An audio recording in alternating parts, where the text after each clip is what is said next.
Afternoon, everyone.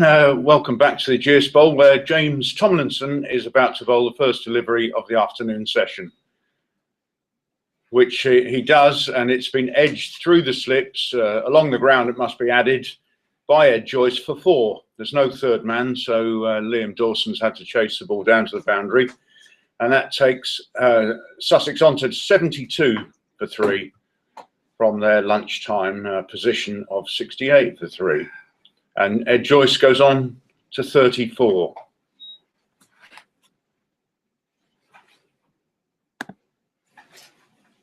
Tomlinson bowling now with 2 slips and a gully, but less attacking than early this morning. Right. And that's played defensively towards mid-off by Ed Joyce. I said early this morning, of course, it actually starts till 11 o'clock, so it's not really early this morning, is it? It's just early in the session. Funny, I wondered in terms of April, John, whether it was going to be, it's like 10:30 or something like that, or 11:15, but it's only September when we change, isn't it? That's right. From the early session. Here's Tomlinson again. Left arm over the wicket, outside the off stump, no shot from Joyce there. Busy morning, Ken. Got people making their debuts in this match. Gareth Berg making his championship debut for Hampshire. We've got a debutant umpire, I think. Russell Evans. Mr. Evans. Who was on the reserve list last year, John. And used to play for Nottinghamshire? Correct. Tomlinson again.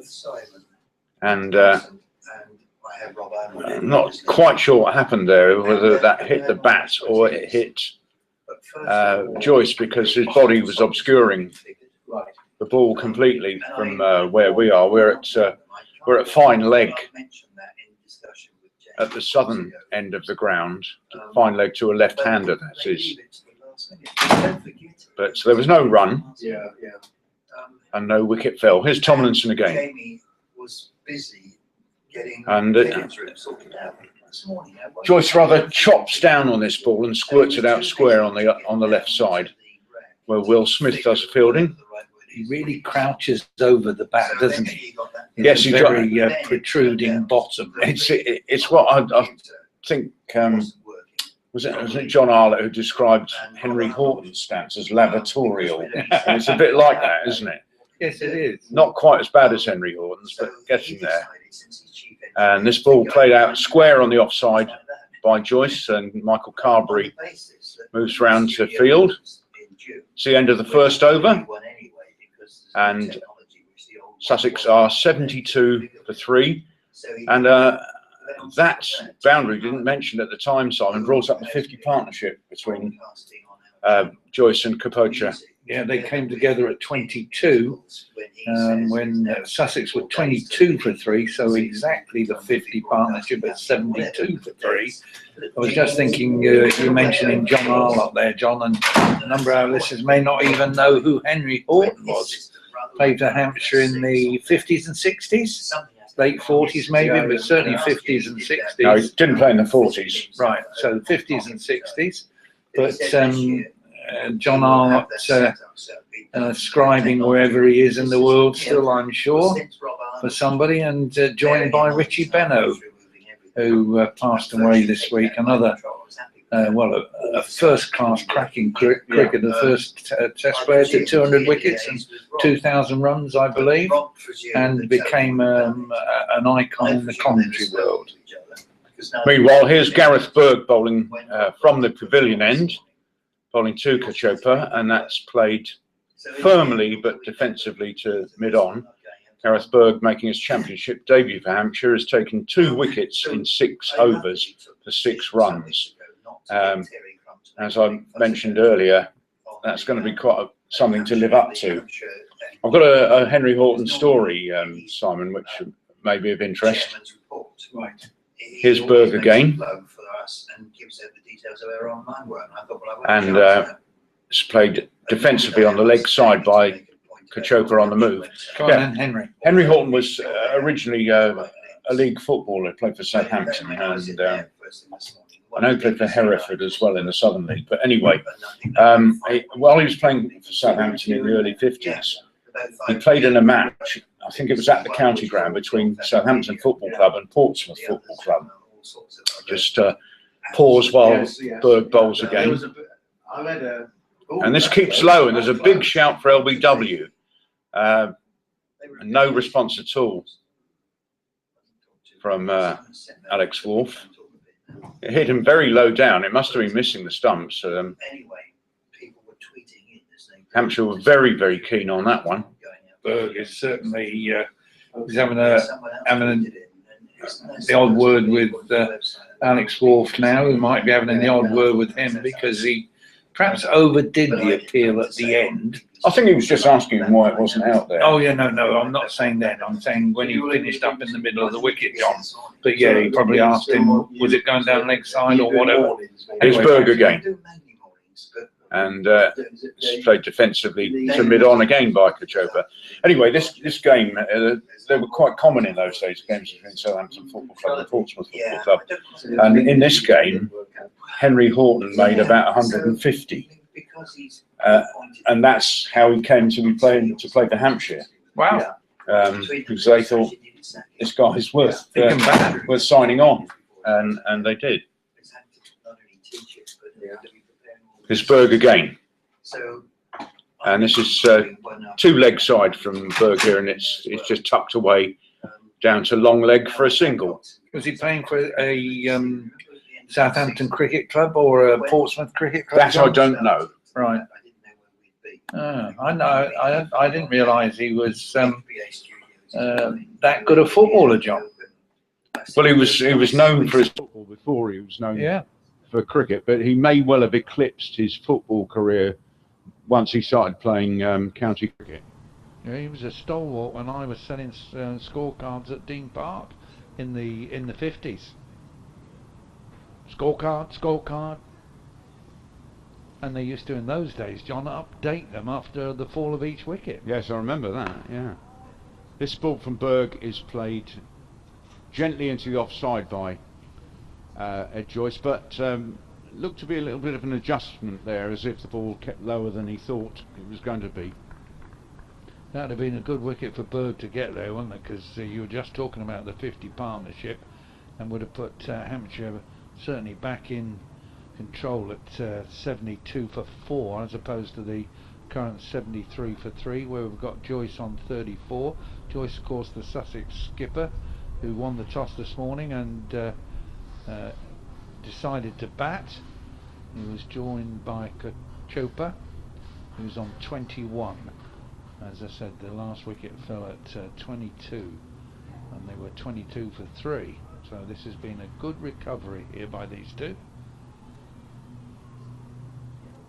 And Hampshire have used 6 bowlers today, including the 2 slow left armers, Dawson and Briggs. Here's Tomlinson again, also a left armer, and this is clipped away square on the leg side by Kachopa, but there's a man on the boundary out there, so they don't push for a second run at all. Outfield looks pretty quick, John. I suppose the sun we've had over the last week and cold winds, but they will have helped in terms of the drying. But as you'd expect at this time of the year, the ground looks first class, absolutely first class. Yes, it's very flat, and of course the grass is short, so ball travelling well. And Carberry has been sent out deep now, just behind square. Suggests Tomlinson might bowl a shorter ball. But this isn't short, but it is played between Carberry and Wood. Wood is at long leg. He gets there first and throws the ball in. Can't prevent a single though. He's got a good arm as Wood, hasn't he? I'm not talking about his bowling arm, although he is throws in with his bowling arm. Left armour. Strong, powerful.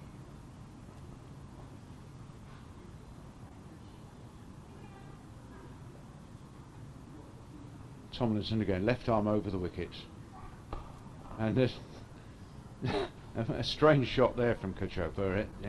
He looked like he went down on one knee to play the ball square on the offside, I think, with a flat bat, and it ended up going almost straight back to the bowler, very slowly.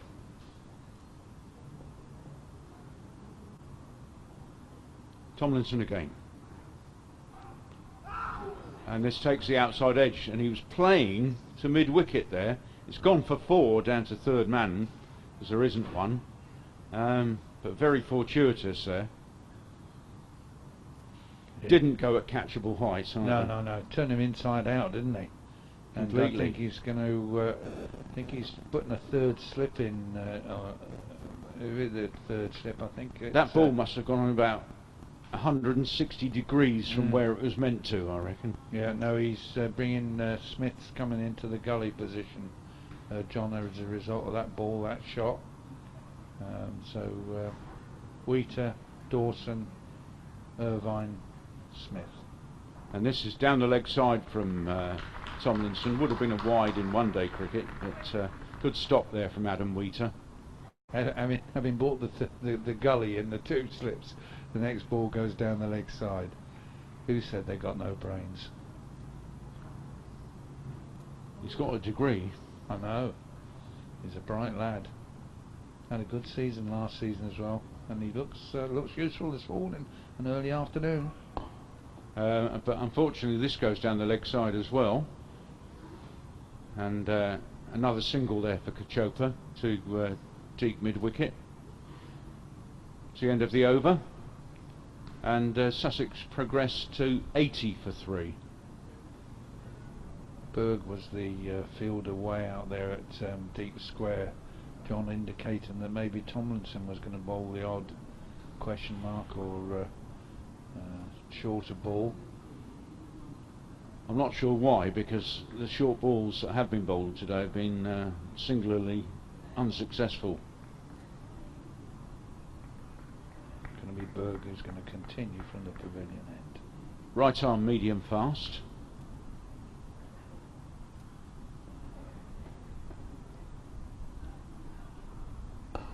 And this is flicked down to long leg as well for another single there. But I'm not sure that ball was down the leg side. Kachopa seemed to be on the move while Berg was running in there. And I think he moved inside the ball and flicked it away. Maybe quite a slightly risky shot there. But it's brought him another run. He's gone on to 28 now.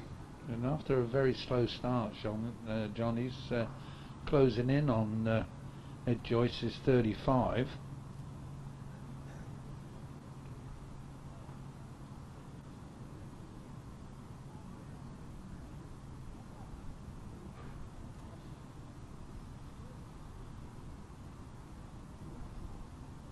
Three slips and a gully now for Berg. And this ball played gently into the offside by Joyce. Jimmy Adams fields from mid-off.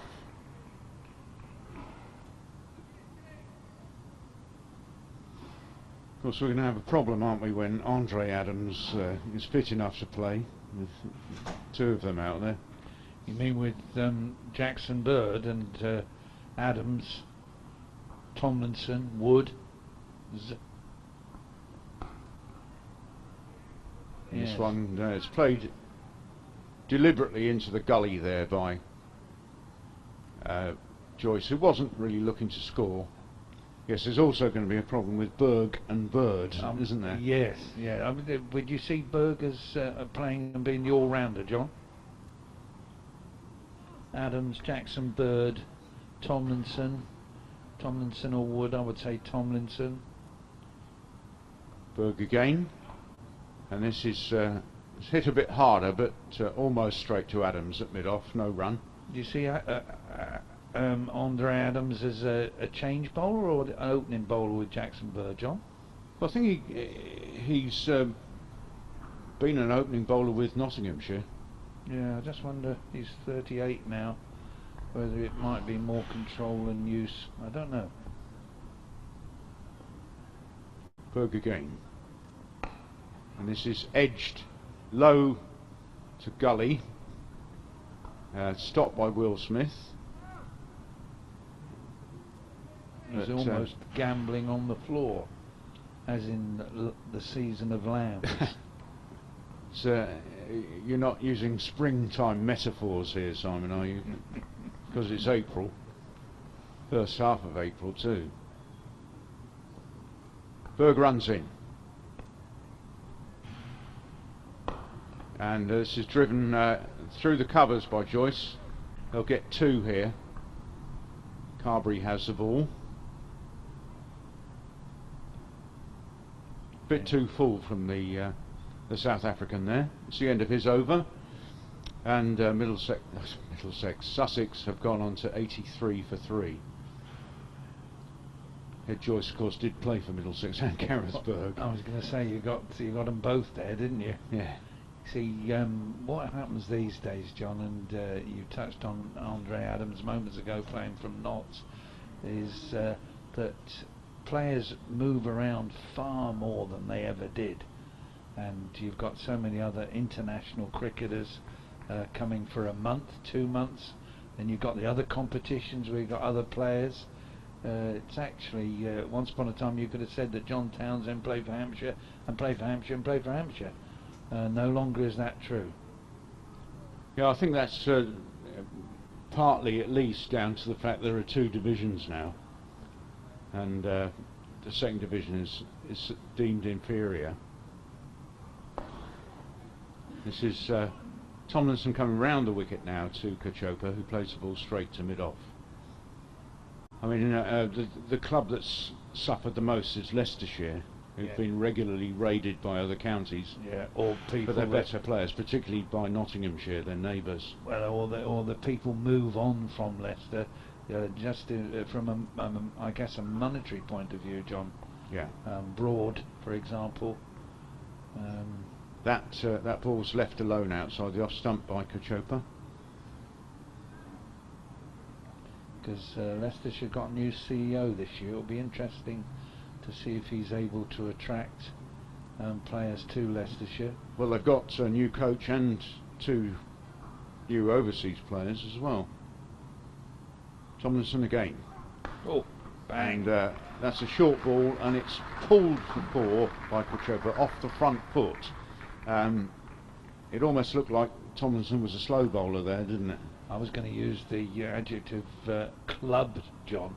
Yeah, I can't understand why they're still bowling short deliveries when they're, they've been not only ineffective, but they've been a positive boon for the opposition. Seriously punished. Seriously punished. He picked that up so early. Tomlinson again. And this is a much better length there, and Kachopa goes forward and pushes it to extra cover. You see that Tomlinson's gone round the wicket, John? Yes.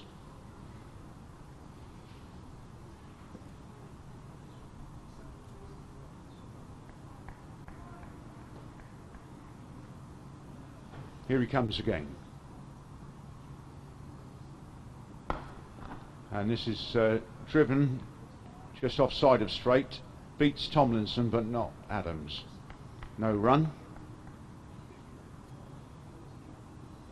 Kachopa looking a lot happier now at the crease, Simon, than as we mentioned earlier before lunch.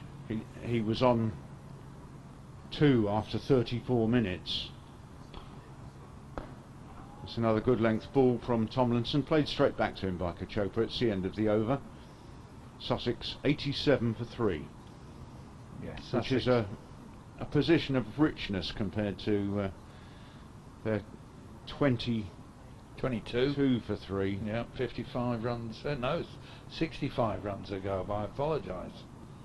65 runs ago. And Joyce not out 37, Kachopa not out 32. Ever closer to his skipper, but a good solid partnership this. And this, of course, is a big day for Hampshire. Their first day of first match in Division 1.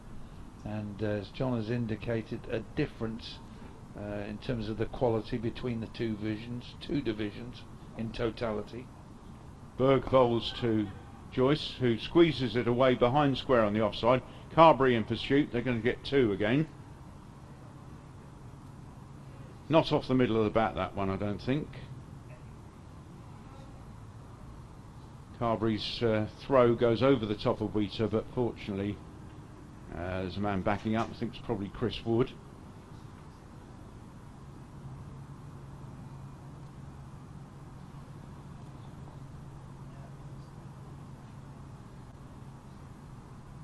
Berg bowling with 3 slips and a gully as the close catchers. Got quite a long run, Berg, John. Yes, I wouldn't describe him as any quicker than medium fast. Will Smith has gone to backward point now from gully. This is outside the off stump. No shot from Joyce there, and very kindly for our benefit, he just took his bat away there instead of pretending to play a shot inside the line of the ball.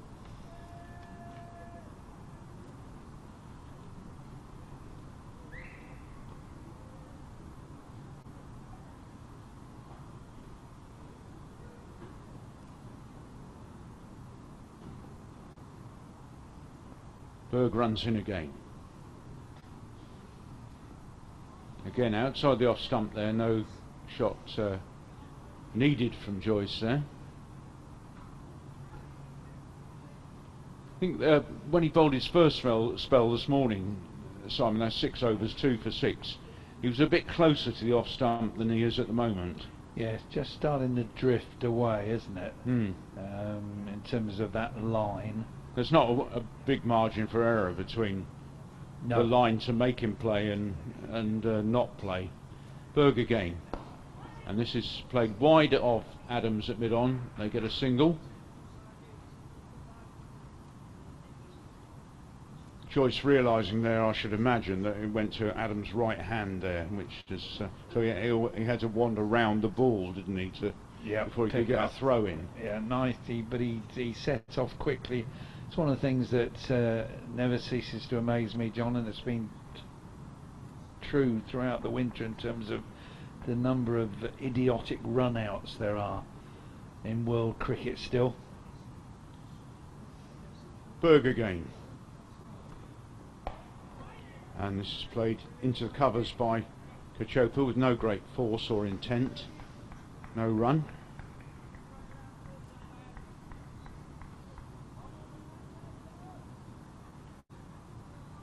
Adams pushing furiously away.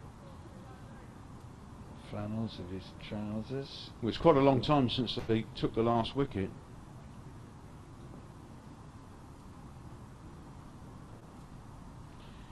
Yes, this also is played into the covers off the back foot by Kachopa. It's the end of the over. Sussex 90 for 3.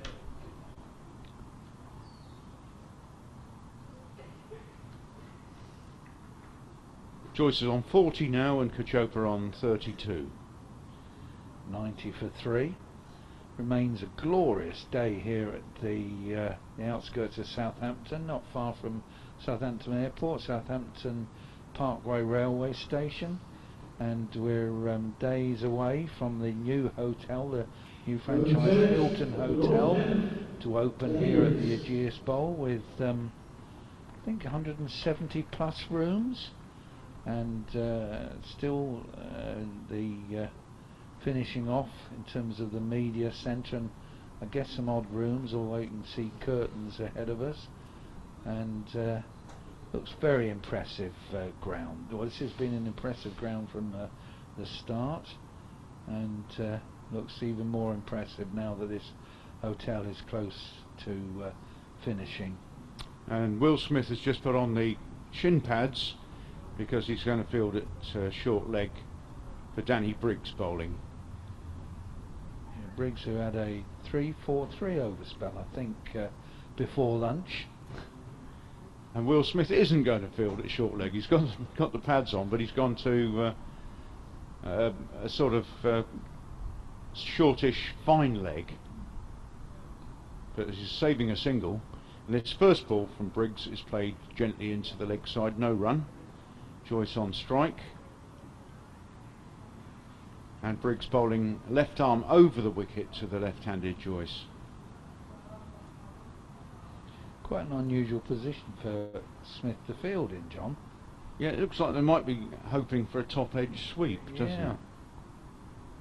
Briggs again, and this is played to where square leg would have been, and Smith does the fielding, so it's an easy single. Joyce goes on to 41.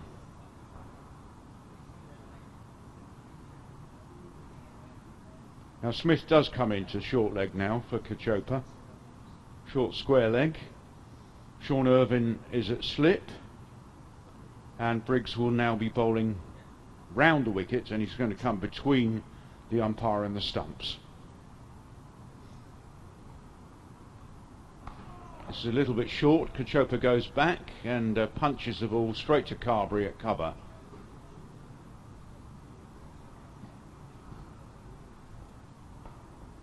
Briggs again. This is also a bit short, but a bit quicker as well, and Cachopa was nearly caught out there. 2 minds, definitely 2 minds, John. On the back foot, you know, it was almost an LBW candidate there.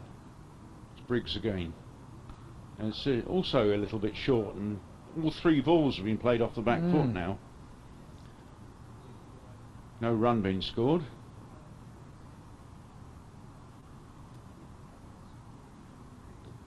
Briggs again, and this time brings Cachopa forward, and the ball trickles back towards Briggs there. Hardly reached him, but that's the end of the over. 91 for 3. Perhaps Briggs bowling a little bit too quick there, Simon. Yeah, he is pushing it through, isn't he? I wouldn't have thought there's a lot of turnout there. A first day, this time of the season, but interesting to see that Briggs is in the side, John. And I think you were talking earlier that you thought that might well be because of the absence of Jackson Bird and Andre Adams. Yeah. Here comes Berg again. And this is clipped straight to Briggs at mid-wicket there by Ed Joyce. Yes, I think Briggs perhaps should rely a bit more on what's known in Portsmouth as Floyd. Floyd. F-L-O-I-T. Yeah, not flight radar. No.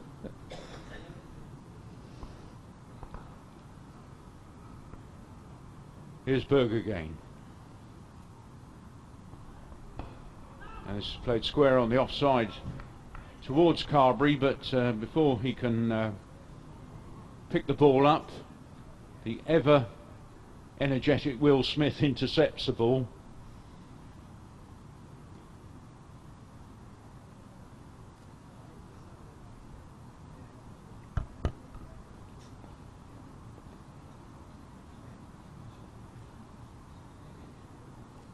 Here's Berg again. And quite a good shot here from Joyce off the back foot, put it wide of mid-on, headed to the boundary, didn't get there. They got a single.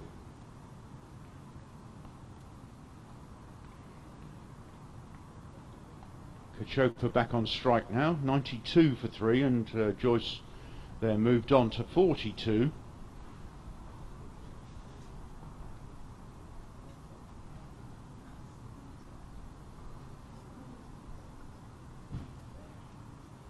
Still 3 slips.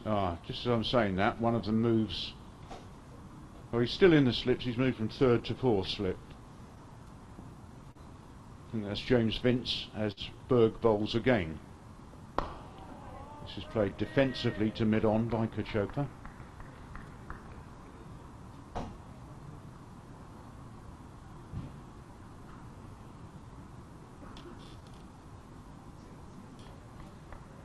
Yes, I think Simon has just been called away urgently, and this is Jeff Levick just taking over from him, and still enjoying this wonderful day at the Ageas Bowl. Here's Berg again,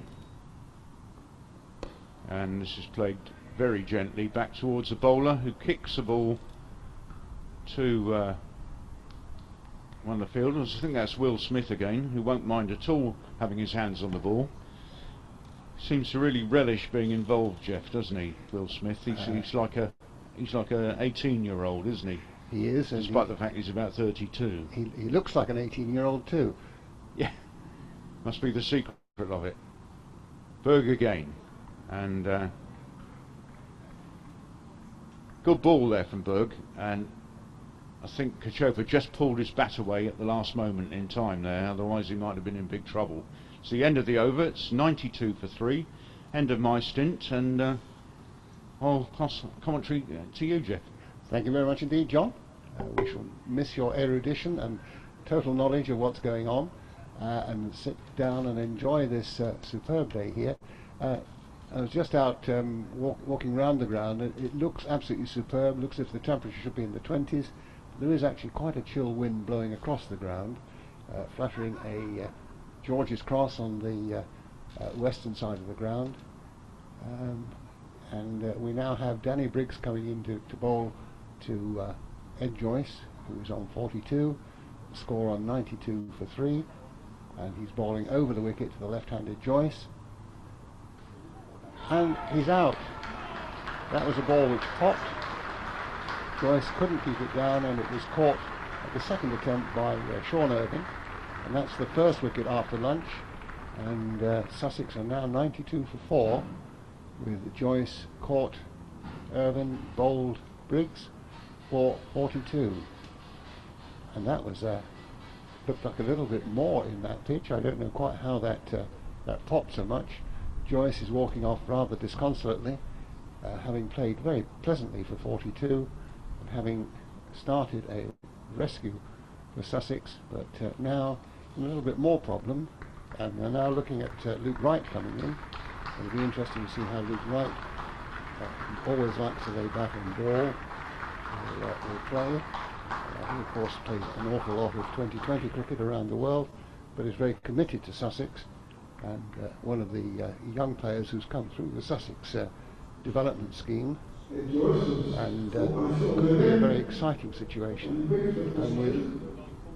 And it'll be interesting to see just how this goes now, with Wright coming on play, and Kachopa, who can hit the ball very hard. It'll be interesting to see how the two of them go. And he goes in, has a quick word with Kachopa, and I'm sure we'll be explaining exactly what happened to that ball, which certainly looked as if it really bit and popped, and was caught, as I say, at the second attempt by Sean Irving. So I welcome Ken Maxton into the seat beside me. Enjoying this lovely day, Ken? Unbelievably lovely, both as a cricket supporter and also seeing that wicket as a Hampshire supporter, because that's the fourth one. I was saying before lunch, I was being greedy, that I thought the way it was playing that Hampshire might have got 4 before lunch, but it's now only half an hour or so into the afternoon and they've got the fourth, and at 92 for 4 Sussex must be a little worried, and the close field that Hampshire are setting now suggests that they've got reason to be worried. Yes, it is. They've now got Liam Dawson come in to leg slip, and we have Sean Irving at slip, and it's a ball from Briggs. Kachopa plays forward, I think, pushing down the line of the ball. A big shout for LBW from Briggs, but gets no joy from the umpire at all. But certainly a bit of pressure being exerted here, with Will Smith at short leg just in front of the wicket, Dawson at leg slip, Sean Irving there as Briggs comes in again to bowl, and Kachopa plays it between the two and turns for a second as they get very quickly. The ball in fact goes very nearly to the boundary, where it's picked up by Dawson and thrown very smartly over the top of the stumps, and then back to Briggs. Certainly things are now beginning to happen, and it's interesting that the slow bowlers are making that happen. Kachopa gets into his stance again as Briggs comes in to bowl again. Kachopa down the pitch, hits over mid-on, and that has gone for 4. It looks to me as if Kachopa is not going to let... sorry, it's not Kachopa, it's Luke Wright, of course, who is going to continue in his normal vein of laying back to ball. He's moved on to 6, and he's only faced 4 balls. Briggs comes in again to bowl. Luke Wright spots a little speck of dust on the pitch, picks it up, and Briggs comes in to bowl, and he's now forward, pushing to mid-wicket, where it's picked up by James Tomlinson. Sorry, Gareth Berg. Tomlinson, of course, wears a sun hat. Gareth Berg looking very smart in his New Hampshire cap, of course, as Briggs comes in again to bowl, and Wright goes back to a short ball and crashes it through the boundary to point and scores another 4, and has moved very quickly on to 10, and the score now on to 102. So certainly a very eventful over, with 10 runs and a wicket off it. Yes, I think Hampshire are attacking, and they should be attacking at this stage in the game, I think, but they won't want too many overs with a couple of 4 balls in them. And Danny Briggs, if he's going to be an attacking bowler looking for wickets, he's going to go for more runs, and there's a balance there that has to be struck. But from Hampshire's point of view, they might be very pleased, Jeff, that they've actually got 2 decent spinners in the side, whereas Sussex have essentially put their money on seamers. I think Will Smith would have you arguing there that they have 3 decent spinners in the side. Well, I thought you were going to say Michael Carberry, because Michael Carberry fancies his bowling, there's no doubt about that. But I think as far as Sussex are concerned, they've got effectively a Smith and a Carberry, but not a Briggs and a Dawson. That's right, and now we have Berg coming in again from the pavilion end, bowling to Kachopa, who pushes the ball back out to mid-off, where Jimmy Adams fields. Must be feeling very happy having got that 4th wicket, although I think probably having a little question mark in his mind with the 10 runs going immediately after that from the flying bat of Luke Wright's. He presumably has been away and is in some good form, and at this time of the season still get a nice flat quick pitch at the Ageas Bowl. There's that ball from Berg going down the leg side. Kachopa pursues a shot through mid-wicket, doesn't make any contact, it hits him on the pad, and it runs out to extra cover. And it'll be interesting now to see whether Berg can continue in the vein that he was at the start, where he got 2 wickets and didn't give many runs away at all. He's now in his 11th over and has only given away 14 runs.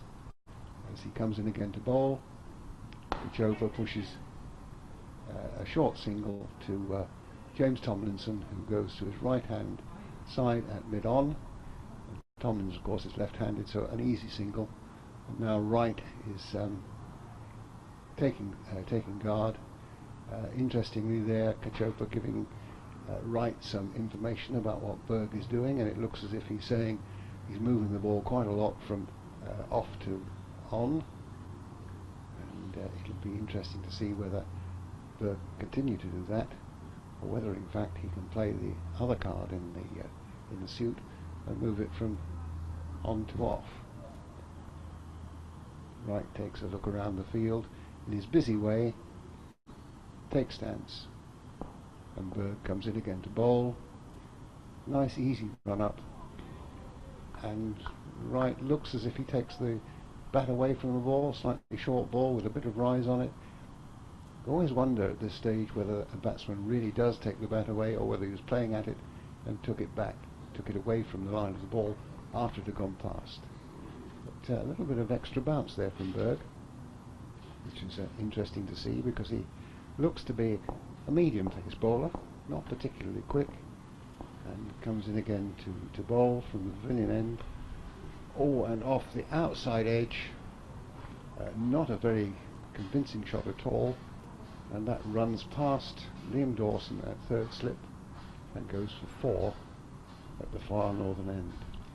That's a victory for the bowler really, although he's gone for 4 runs. There's no doubt that that was an induced edge as far as the bowler was concerned, and Kachopa will have been pleased to have kept that down. And was it? It was. No, it was Wright. No, actually. it was Wright. The 2 men are very similar. I think Kachopa's slightly the smaller, and he's got his sleeves rolled up.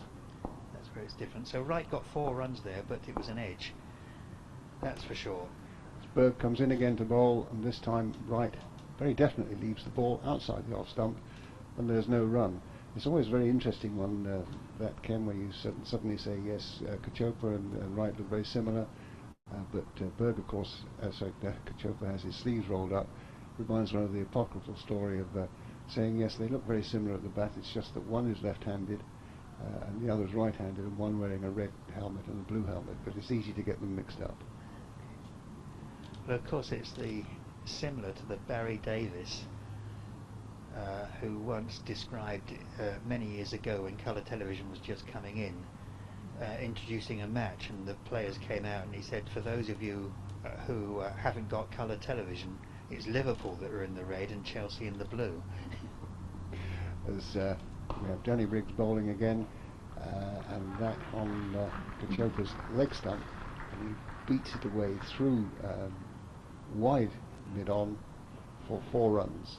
So certainly since that wicket a lot is happening, a lot of runs have gone on. The score is now on to 111 for 4, and if we'd had David Shepherd here, he'd be jumping up and down, since at 111 of course he didn't like to have any contact with the ground. As Briggs comes in again to bowl to Kachopa, goes off the back foot and pushes it out to mid-off, where it's picked up by Jimmy Adams and thrown back to Danny Briggs. Off that short run, quite an angled run between the umpire and the stumps, left arm round the wicket, pushes that ball at Kachopa's leg stump. He plays a little bit as if he's falling across the offside and round his front pad and pushes it back on the offside, and there's no run. Briggs is in again to bowl, and a similar sort of shot, not very attractive but very effective obviously, because it certainly keeps the ball away from the stumps, and Briggs is ready to bowl again. We certainly get through the overs very quickly with Briggs bowling. Round he comes, and a better looking forward defensive shot back down the pitch to Briggs. I think he tends to plant his front leg, and if the ball's in the right place it looks very attractive. If it's not, it tends to lose his balance a little bit. As Briggs comes in again to bowl, a little bit leg stump, pushes it to short leg where Will Smith fields, and once again there is no run, so the score stays on 111 for 4, with Wright having moved very quickly to 14 and Kachopa now on 37. Sitting where we are, we often don't see the full extent of the size of the crowd, because they cluster in the east and west stand, which are out of our sight insofar as seeing the spectators are concerned, Jeff. But looking around the ground today, for a first-class cricket match, this is not a bad crowd.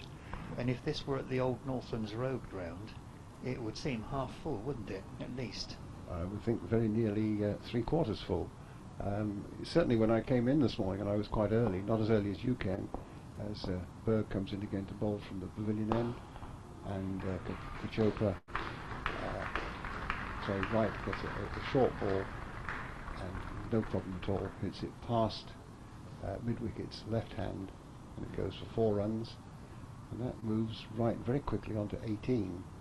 Certainly since he's come in, a lot seems to be happening very quickly.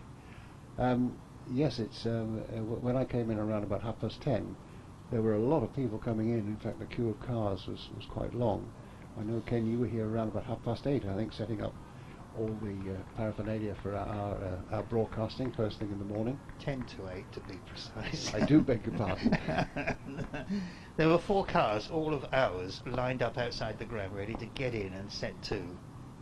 Berg comes in again to bowl, and Wright again playing very positively, plays the ball out to backward square leg, where it's fielded by Chris Wood. A very good throw, straight back over the top of the stumps, and they take 2 runs, and the score's moved on from 111 Nelson on to 117. It's 10 to 8. I was busy watching the Grand Prix. But of course, the times around the world enable one to keep sport going 24/7 almost, don't they? Because at the same time tonight, I hope to be home in time to see the final of the Augusta Masters in golf. As Berg is in again, balls to Wright, who shoulders arms, lets the ball go through to Wheater. Certainly Wright does make things happen when he comes to the wicket, doesn't he? He does, and he's making Berg look as ordinary as anyone has done so far today, because Gareth Bird so far has had a wonderful debut for Hampshire. We were saying this morning we thought he got a wicket with his first ball in first-class cricket for Hampshire, but in fact the Loughborough match was first-class. I hadn't realised that. I've subsequently been corrected. That's right. I'm sure one or two of the batsmen who scored a lot of runs are delighted that it was. Very much so. As Berg comes in again to bowl, and pushes right onto the back foot, and a little bit in the discomfort zone, pushes the ball to mid-off where Jimmy Adams field. He picked up another 90 odd in that match, a 98. Pretty much all the batsmen came off in one innings or the other, didn't they? They did. Carberry scored 140 odd, as did James Vince. As Berg comes in again to bowl from the pavilion end, and Wright pushes the ball out to Carberry at cover point, and there's no run. What Hampshire don't have at the moment in this match is a bowler who's very different, penetrating. The wicket's calmed down, I think, since the early morning session, which you would expect. But Hampshire's bowlers are between medium and medium fast. I don't know if there's anyone at the moment, Jeff, who's fast medium. I think you're probably right there. There's nothing, no particular pace there. As Berg is in again to bowl, it's right on the pad. Big appeal, but the umpire is unmoved.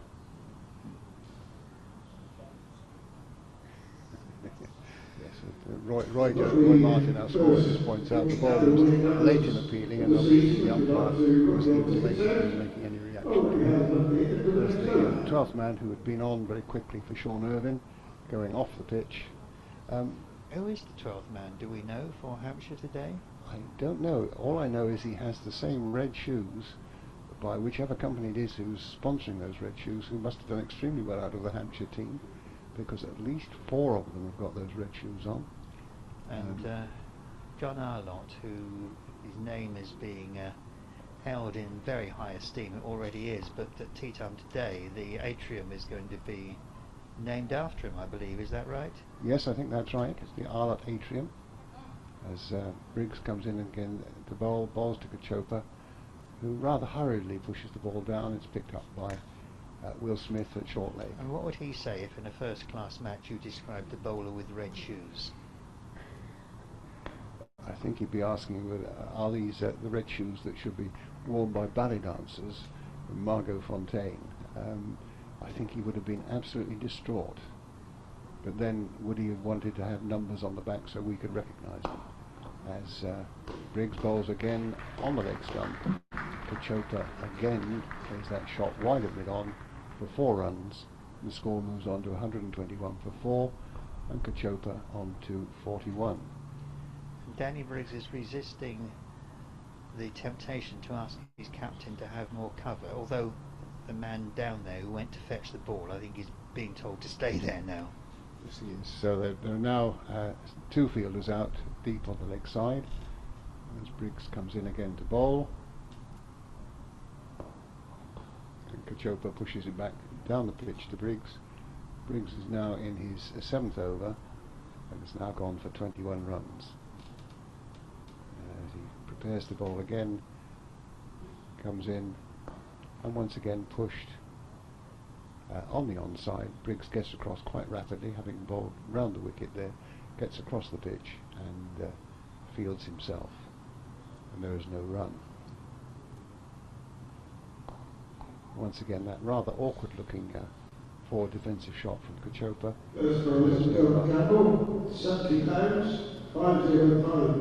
Into another over with a boundary, and Wright is scoring particularly quickly, averaging pretty much 2 runs per ball. Well, he's used to playing 20-20 around the world, so he doesn't see any change. No, you're right there, Jeff. But Jimmy Adams needs to be chatting to his senior men, which he's doing at the moment. Someone's putting a sweater on. I think we've now got a change of bowling from this end. Gareth Berg is coming off, and Chris Wood, who hasn't bowled many overs, bowled 5 this morning for 19 runs, is coming on to bowl at the pavilion end. He bowled this morning from the northern end and was amongst some very tight bowling from Hampshire, was actually quite expensive. I think Ed Joyce took a fancy to him and hit 2 or 3 quite sharp boundaries off him. And Chris Wood, I'm sure, will be hoping that the afternoon session will be different.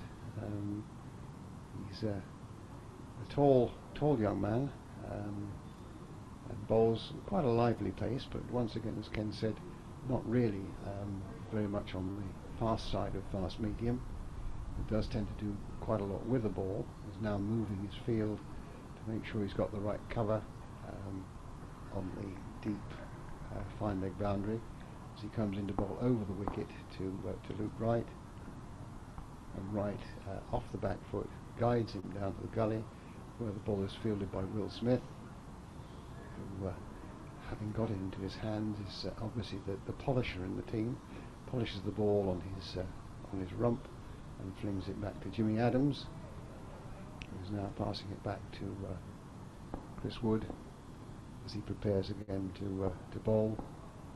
Comes in quite a stuttering, quite a quick run, and a similar event outside the off stump, loop right off the back foot, plays to the gully, this time to Smith's left hand, and once again he polishes the ball, flings it back this time to James Vince, and thence to Jimmy Adams, and the ball is now back in the hands of Chris Wright, who prepares to bowl again.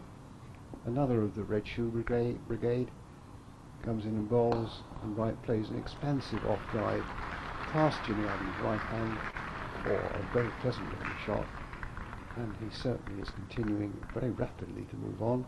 He's now scored 24 off just 17 balls, so certainly a whole change in pace of the game since Wright has come into the wicket.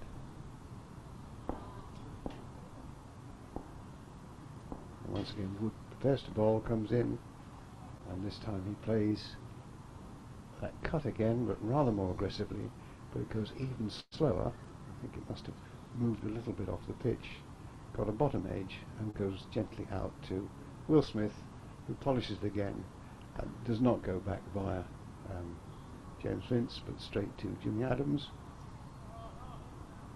and Wood is ready to bowl again, up to the stumps,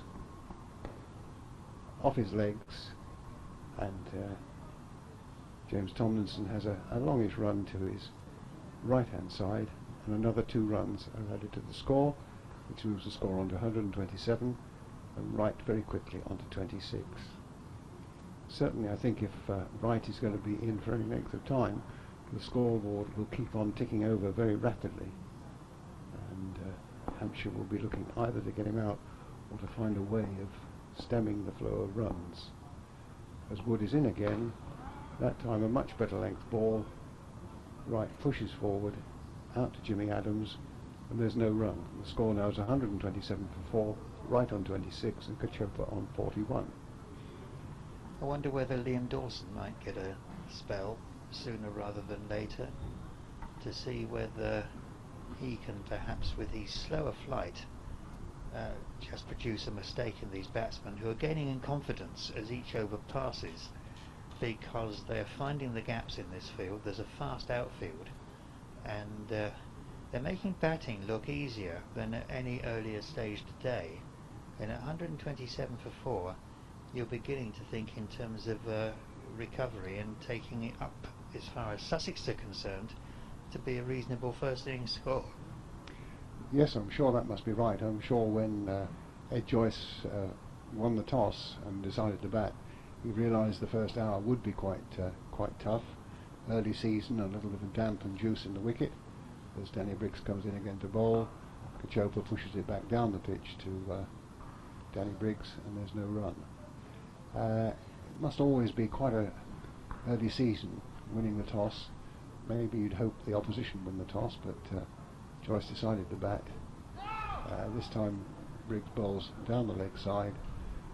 Kachopa pushes it round the corner. It's picked up by Chris Wood, and there's no run. Ball is back with Briggs again, and this time just past Will Smith's left hand at short leg, picked up by James Vince, and there's no run again. Briggs comes into bowl, pushed defensively to mid-on. James Vince picks up again. Certainly Hampshire getting through the overs very quickly. This is now the 47th over of the innings. There were 32 at lunchtime, and we've had less than an hour's play, and we've already bowled nearly 15 overs. So a very worthy rate of over rate for the Hampshire players. And once again, the last ball is pushed back down the pitch.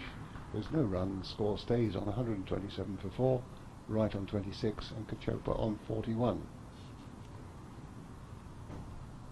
So Wood is still going to continue in the second over from this pavilion end, and Jimmy Adams will be trying to plot what to do next, I think, with regard to troubling these batsmen. It's not just that Hampshire have not taken a wicket for a short time now, but the batsmen have not looked in any trouble at all against the current range of bowlers that Hampshire have to offer.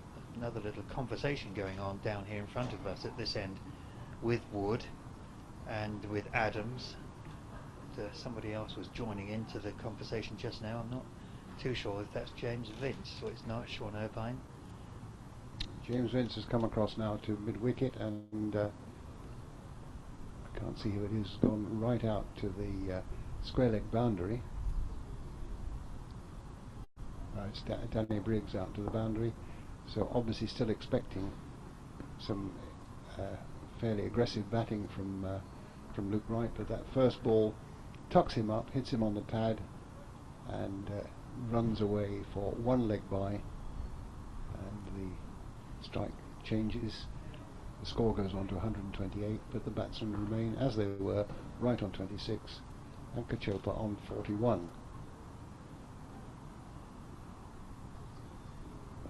As Wood prepares to come in again, bowls, and he has got him caught. That's Kachopa caught by Smith in the gully, and he's now out for 41. A little bit of extra bounce in that ball, I think, there, Ken. Yes, I'm pleased to see Chris Wood there. He seems to me to be bustling in with a bit more confidence than he was last season when he was carrying an injury for much of the time.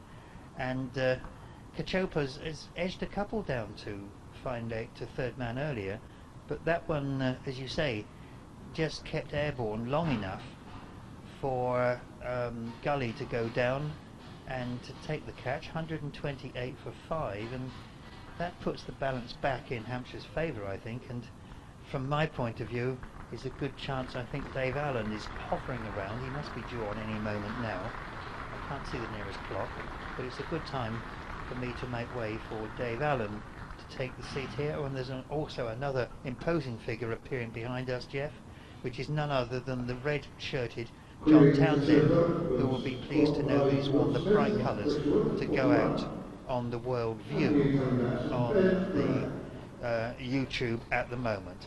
So then Hampshire, having lost the toss and being forced to field, have taken 5 wickets for 128 runs at the end of that over. Thank you, Ken. This is Dave, and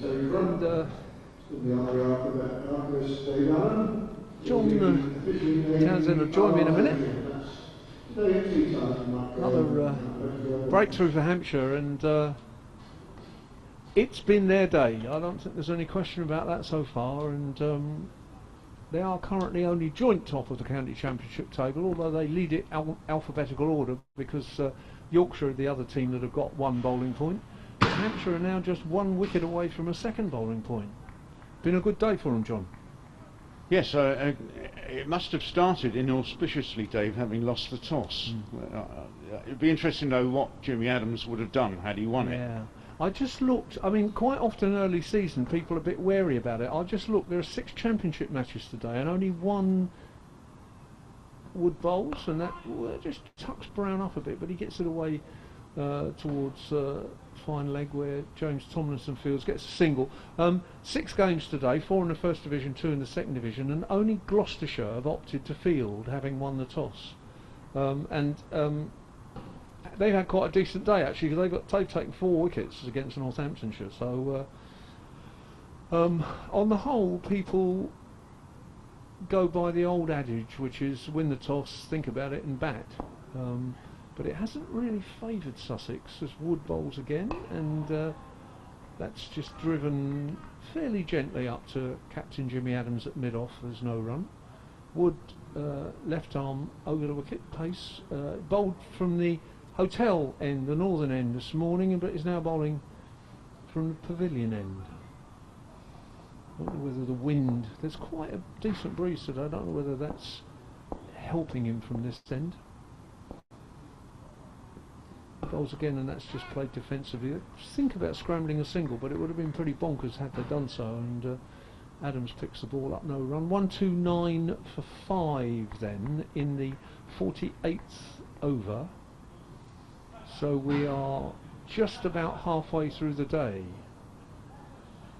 And I guess if we got to the end of the day and Sussex were all out for 250, 260, Hampshire would feel they've done pretty well. Wood bowls, and that's played out on the offside. There's again not a lot of power in that shot, and Wright declines a single. Brown seemed to play inside the ball there, Dave, Yeah. didn't he? He stayed to the leg side of it. Yep. So Wright, 26 not out, has looked on the whole in pretty good nick. Brown is 1 not out, and there's not obviously a great deal of batting to come. I can't say.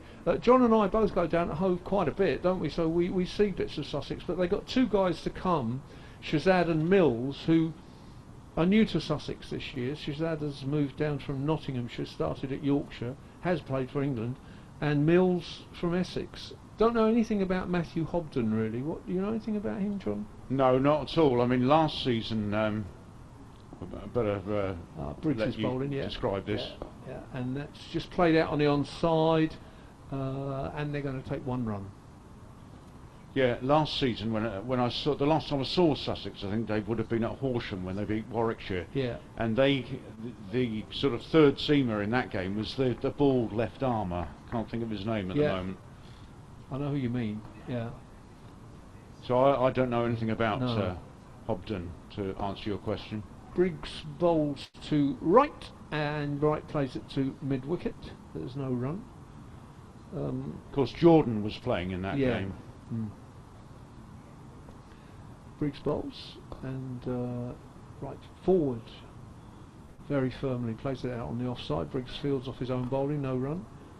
And they've got a couple of injuries, I think, as well, apart from Matt Pryor. I think they've got a couple of bowling injuries. The ex-Warwickshire pace bowler, Wright slashes that through extra cover for 4 runs. It just occurred to me, Dave, after you went inside, we were talking about Luke Wright and his 12-month-a-year cricket career. There's no excuse for him ever to be out of form. No, that's right. He hasn't got to play himself back in pre-season.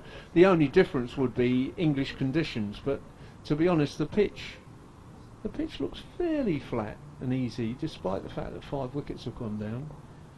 Briggs seems to be bowling a loose ball every over at the minute.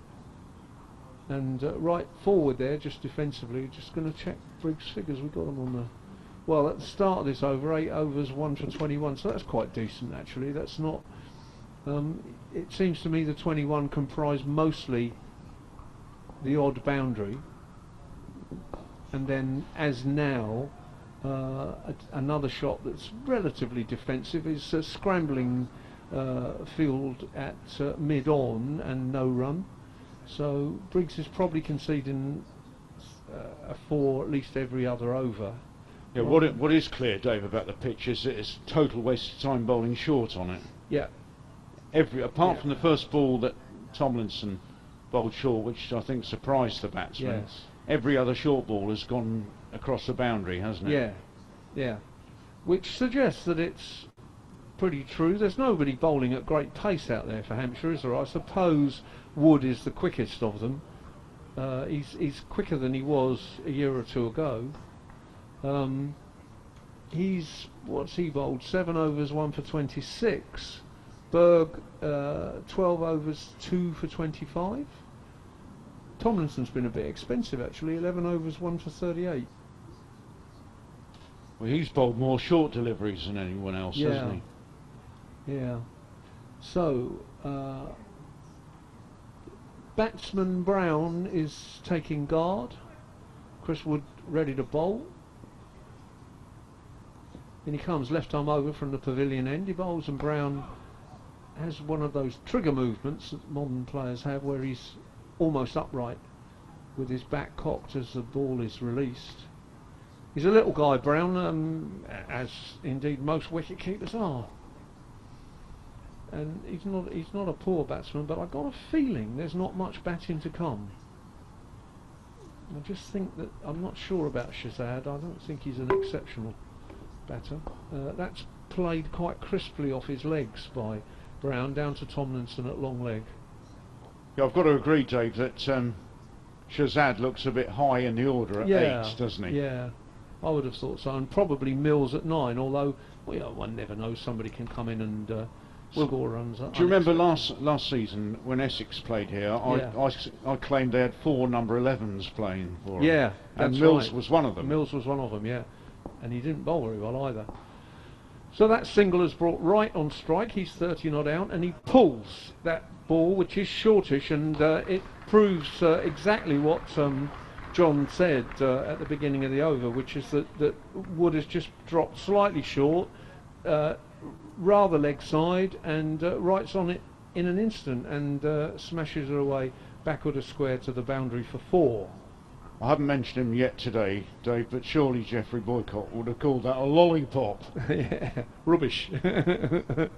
I think his grandmother may well have been able to get 4 off that delivery as well. I think you're right, yeah. It's 139 for 5, and Wright's on 34. Wood's bowling to him again, and this time he just plays defensively out to shortish point, and there's no run. Will Smith polishing the ball furiously. I wonder if Will Smith was on racing duty yesterday, it being Grand National Day. That's his other expertise, isn't it? He writes, he's a racing journalist. I didn't know that. Oh yeah, he's a big fan of horse racing, yeah. Chris Wood bowls, lets that go, and that certainly did something as it left the bat, at least went across the batsman, but I suspected more than that, and Wheater diving away towards second slip stops the ball. I know that James Taylor's father was a professional jockey. That's right. Which partly explains his stature, doesn't it? Yeah. Yeah. Will Smith is a racing journalist. Yeah, I think he does it, quite extensively.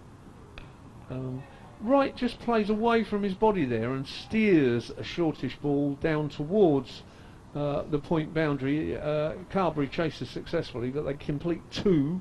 Again, it was a bit short, John, and there was no danger to the batsman.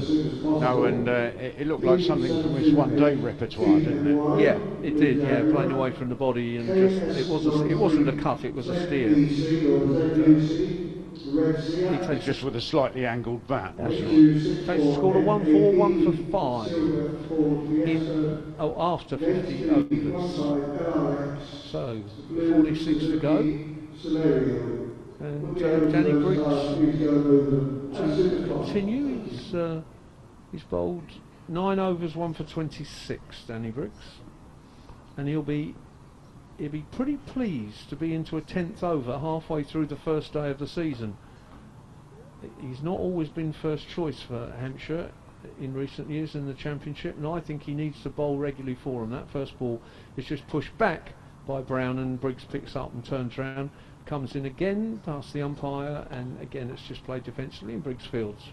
Simon and I were wondering, Dave, whether Danny would have played had the other 2 bowlers been fit. Yeah, I think it's a reasonable question as Briggs bowls again, and that's just chopped out on the leg side and evades the short leg. 3 men converge on it, but between them they can't stop the batsman taking a single. The only thing I would say about that is that had Bird played, and Berg and Irvine and Wood and Tomlinson, you're into that syndrome of 5 seamers plus Dawson.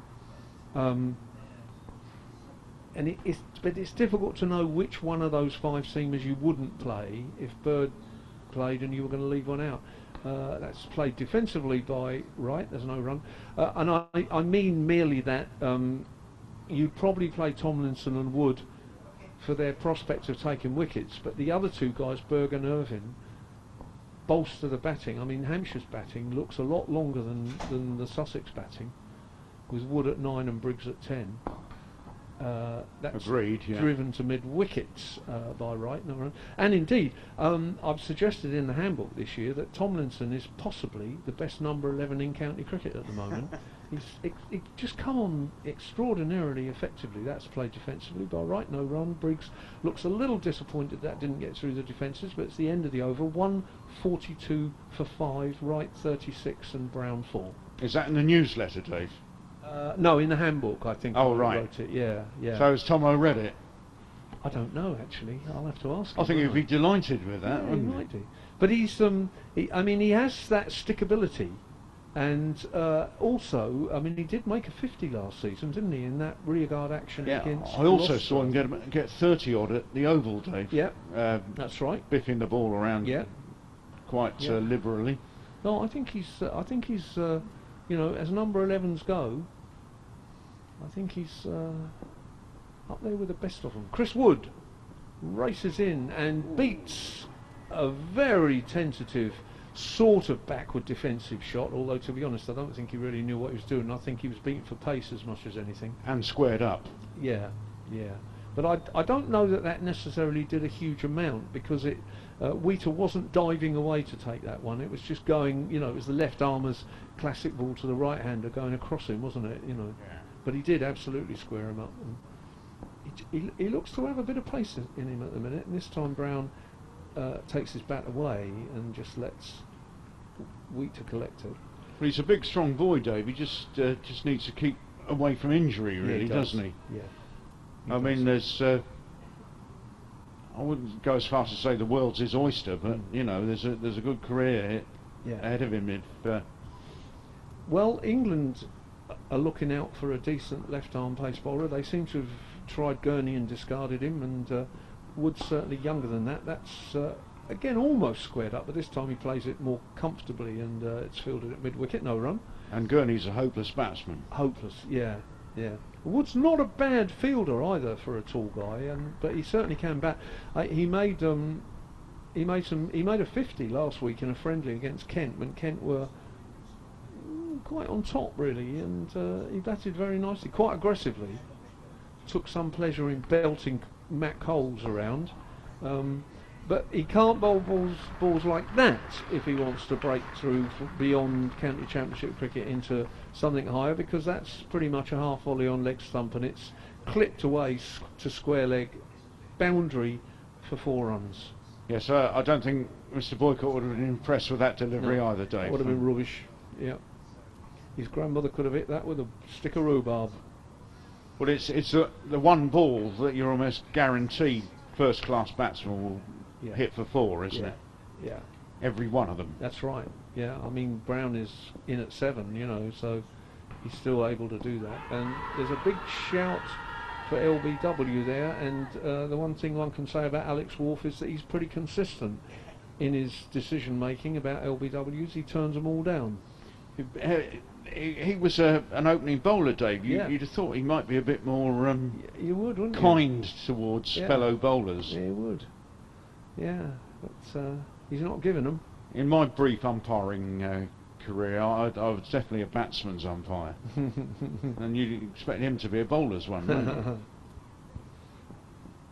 And that's wide of the off stump, and it's almost a half volley, which Brown drives but straight to Carberry. Fields it, no run. 146 for 5 after 52 overs. Luke Wright 36, Brown 8. Yeah, I think Brown should be a bit disappointed that didn't go for 4. Yeah, yeah. I think it was. It was another half volley, It wasn't was it? there for the taking, wasn't it? Wideish one. And yeah, I mean Wood is going at 4 and over actually, even though he's taken a wicket, which is a bit disappointing because he looked quite sharp, but he's just bowling too many 4 balls at the minute. I suppose that's the other possibility, that if Bird or Adams was fit, he might not. Well, he wouldn't play every game because I think they'll nurse him fitness-wise. Briggs is bowling now, and Luke Wright on 36 not out is just pushing it back to him. He's got a forward short leg and a slip. He's got a point cover mid-off, a wide mid-on, almost mid-wicket. That's again pushed back to Briggs. A short fine leg, and a man on the square leg boundary. Oh, and a man on the long on boundary. So it's a 5-4 field, 4 on the leg side. Briggs bowls, again defensively back. The fact that Adams is 39 and injured doesn't bode particularly well for him, does it? We were having a discussion with some of the journalists about oldest people to play for Hampshire. Briggs bowls, and again defensively out to mid-wicket. And I think Adams is poised to be the oldest debutant when he if he finally plays, for at least some considerable time. Replica again. Briggs now seems to be hitting a decent line and length, and Wright is content just to push back defensively, and same again. There's a shout by short leg there which suggests that it may have been pad then bat, but Briggs didn't shout, the keeper didn't shout, and the umpire didn't put his finger up. To put you on the spot, Dave, who's the oldest player you've seen play for Hampshire? I guess Shaq, probably, who I think was 44 in 1969 when he played in the Sunday League. I reckon he was. I can't quite remember without looking him up, but I think Derek Shackleton, by the way, sorry, I'm using his abbreviation. Chris Wood bowls, and that just tucks Brown up. He tries to play it on the leg side but fails. So you didn't see the likes of McCorkle and Knott, did you? No. What about Eager? No, I didn't see Eager, no. Although Eager wasn't that old. Eager just looked older than he was. Yeah, well, I'm trying to think. Eager would have been born in about 1920, so he would have retired at 37, 38. I think Robin Smith was probably around 40, wasn't he? The other one that springs to mind, who was certainly over 40 when I saw him play at the end of his career, a brief career at Hampshire, rather like Andre Adams, was Peter Hartley. Yeah. What about Sainsbury? Sains finished in 76, and he was 21 in 55, so he'd have been 41. Yeah. That's played through the covers by Brown, and there's a sprawling stop by Carberry. Brown comes back for 2, takes the score to 148. Yeah, Sains' 21st birthday was June 1955, and he played then. He on his 21st birthday, he got Len Hutton out twice at Bradford, and he played till 76. So so I would have seen Sains at 41 for sure. Yeah. What about Roy Marshall? Yeah, Marshall. Okay, Marshall probably born in 1930, I would have thought. Wood bowls, and that's just through the Wheater. First played for Hampshire in 1953, retired in 1972, so he was probably 42, something like that. Yeah, I saw his last appearance, I saw his last day. He made a 50 against Yorkshire, not out, and the game was drawn, and he walked off on a cold and somewhat misty September afternoon at Northlands Road, and Peter Sainsbury came down the steps from the dressing room and applauded him in, I remember. And off he went. Chris Wood bowls, and that's driven by Brown. It's square to Carberry, and the man at Gully thought it might have been a chance, but it wasn't. What about Henry Horton? Yeah, well, Henry I think first played in 53. He had played for Worcester and he'd given up, and he was a Southampton footballer. He played regularly from 55 to 66, and I'm fairly sure that his entire career was from over the age of 30 with Hampshire, and he scored over 20,000 runs in that time, which is incredible. I'll tell you, that's hit into the ground and back to Wood, who drops it. Not a chance, just a bit. But there's no run. So the end of the over, 148 for 5. So I'm now thinking about David Turner, because I reckon David Turner played until 89 and he made his debut in 66. So that's 23 years. He must have been 42-ish. So I've certainly seen people older than Andre Adams play. Yeah, and you know, I'm talking away about people I've seen, and certainly other people would have seen a lot of those cricketers. David Turner played the longest career ever for Hampshire without a single interruption. Now, what I mean by that is that people like Phil Mead played longer, but there was a war that meant for 4 years they didn't play.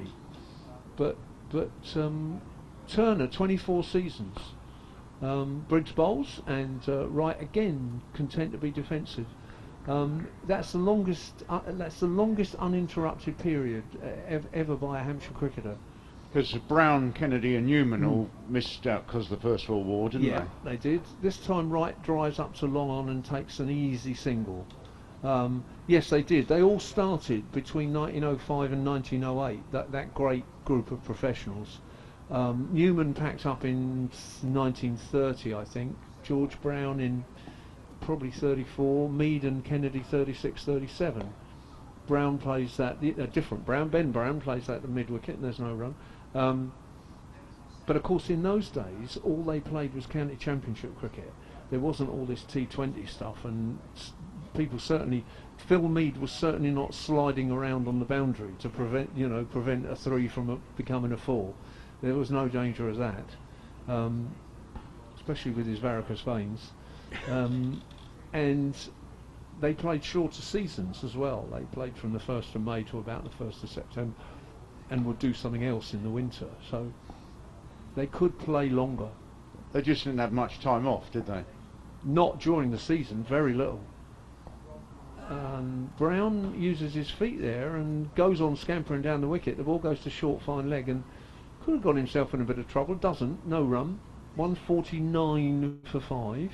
He didn't know where it had gone initially. No, he didn't. No.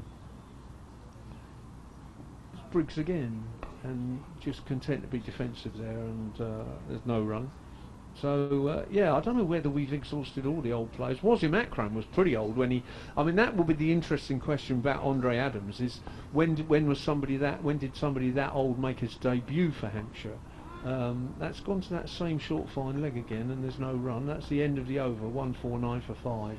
I think Andre Adams will be one of the. Well, he will be one of the oldest debutants. There was a man in the 1890s, I think, who was in his 50s when he played for Hampshire. But of course, I don't quite go back that far. Henry Bethune, his name was. Yeah. Looks like Sean Irvine's limbering up for a bowl. I suppose some of those servicemen who played for Hampshire long ago might have been quite old, eh? Some of them would have been getting on a bit. Is this Tomlinson coming on? It is, isn't it? Yeah. So Chris Wood's having a break. His figures, I don't know, we've got a computer in front of us. It's not updating very quickly. It looks to me like 10 overs, possibly 1 for 39. I'm not sure. 38. Thank you, Roy. 10 overs, 1 for 38. Of course, the trouble is you've got a computer looking at you. You forget to turn the other way and ask Roy what.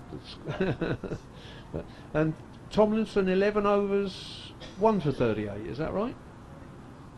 Tomlinson, 11 overs, 1 for 38. Yeah. Right, and he's gonna bowl from the pavilion end now, having earlier on bowled from the hotel end.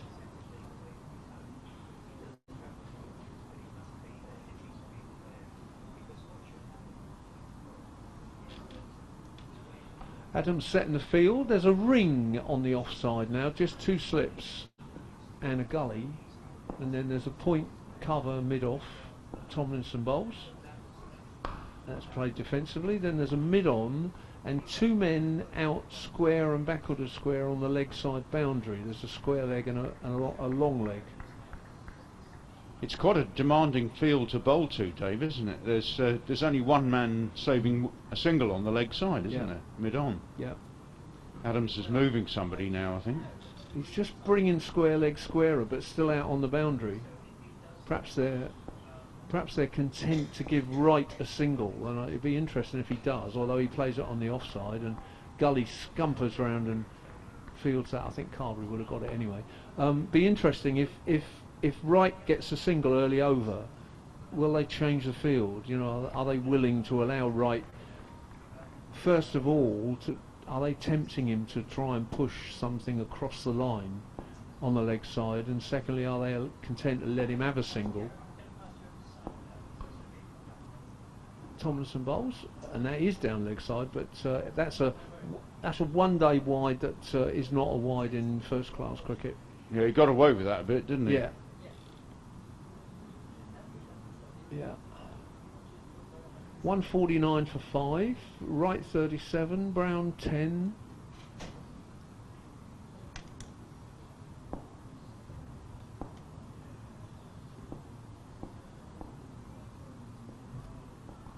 Still 41 overs remaining, and that's just played defensively back. And there's no run ensuing.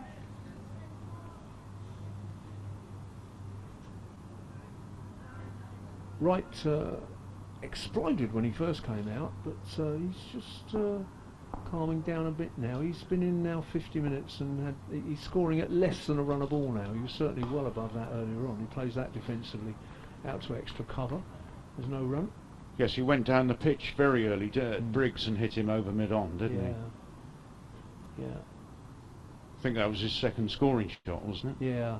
I think he's now just played himself rather more into the rhythm of a county championship innings. Well, Tomlinson bowls, and again, one of the things I've enjoyed about today, John, is the bowlers have bowled straight and the batsmen have had to put bat on ball or get out. In past years we've complained about Hampshire bowling too much on a line outside off stump and the batsmen having to do nothing, but that's not happening today. They're being forced to use bat. Yeah, that was renowned as a South African tactic a few years ago, wasn't it? When they weren't doing well, when they weren't getting people out, they bowl That's right. more than a foot outside off stump, wouldn't they, with a packed offside field? Right. And the days of Brian McMillan. Very dull it was. Interestingly, long conversation there between Jimmy Adams and Adam Wheater, which suggests that Adams is picking his brains about exactly what the batsmen are doing and probably even more what the bowlers are managing to do, as Briggs bowls the first ball at that over and Brown just pushes it back defensively. Short leg and slip, otherwise most people would save him one against Brown, and he plays that to one of those men at a sort of straightish mid-wicket or wide mid-on. Take your pick really. There's a sort of long on halfway to the boundary but no further, and that's a diving stop at extra cover. No, it isn't actually, it's a sprawl at extra cover, but a leisurely stop at mid-off by Jimmy Adams. Stop and running day. Yeah. Briggs bowls and Brown just defensively pushes that back. 21 runs these two have put on, and it's this is kind of classic tight championship cricket at the moment. Well, it was until Briggs bowled that piece of tripe out short and wide outside the off stump, and Brown smashes it away for 4. That's the kind of thing that in a Roses match in 1927 there would have been 30,000 people howling at the bowler, and actually the bowler, you know, somebody like Wilfred Rose would never have bowled a ball like that, I suspect. But no, you've got to say that any decent 15-year-old would have hit that for 4 days. Absolutely, yeah.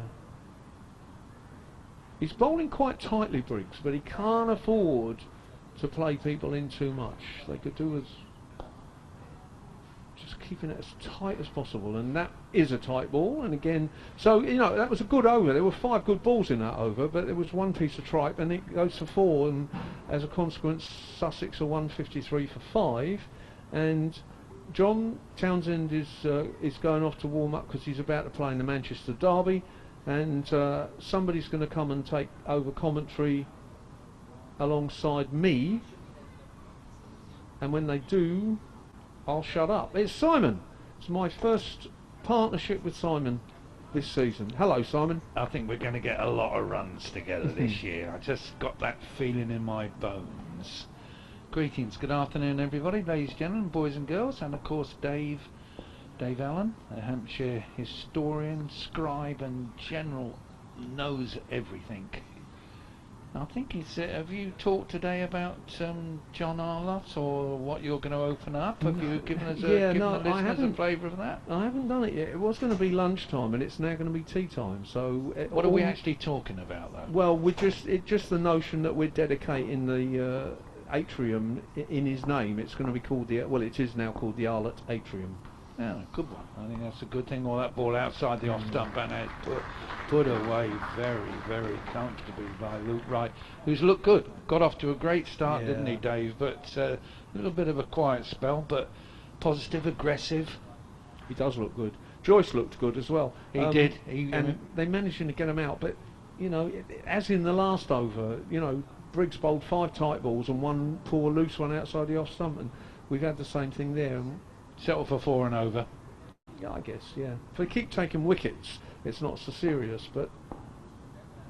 At the moment, I think Hampshire look on this as a good start to their first day in Division 1. That ball from Tomlinson pushed down to the onside by Luke Wright will take him up to 42, unless the scoreboards beat me to it. No, 158 for 5. What's the mood in the camp, Dave, in terms of... you're a bit closer to the ground than me? Oh, I think they're fairly optimistic. I think they're fairly upbeat. I think they're a pretty positive bunch of guys, and I don't think they subscribe to the view of some of the supporters that will struggle to stay up. I don't think they think that. I think they think they're good enough to. Tomlinson in, that's dropped down in front of him by Brown. You think the acquisitions have given them a good, solid squad? Well, I think Berg already looks good. The big question about the 2 who are not playing today is, is that just a sort of one match where, they're not quite match fit yet? And one has to hope that that's all it is. I mean, the worry with Bird is that he signed for Northants last year and wasn't fit to play and didn't. And that's just a defensive shot to mid wicket, no run. So one hopes there's not a repetition of that. But it may be nothing very serious, and he may play next week at Edgbaston and have a really decent season. I don't think you can expect a long season out of Andre Adams. But the occasional game and a bit of effect, that'll be super. Yeah, agreed. Tomlinson in again from the pavilion end, and that's dropped down in front of him.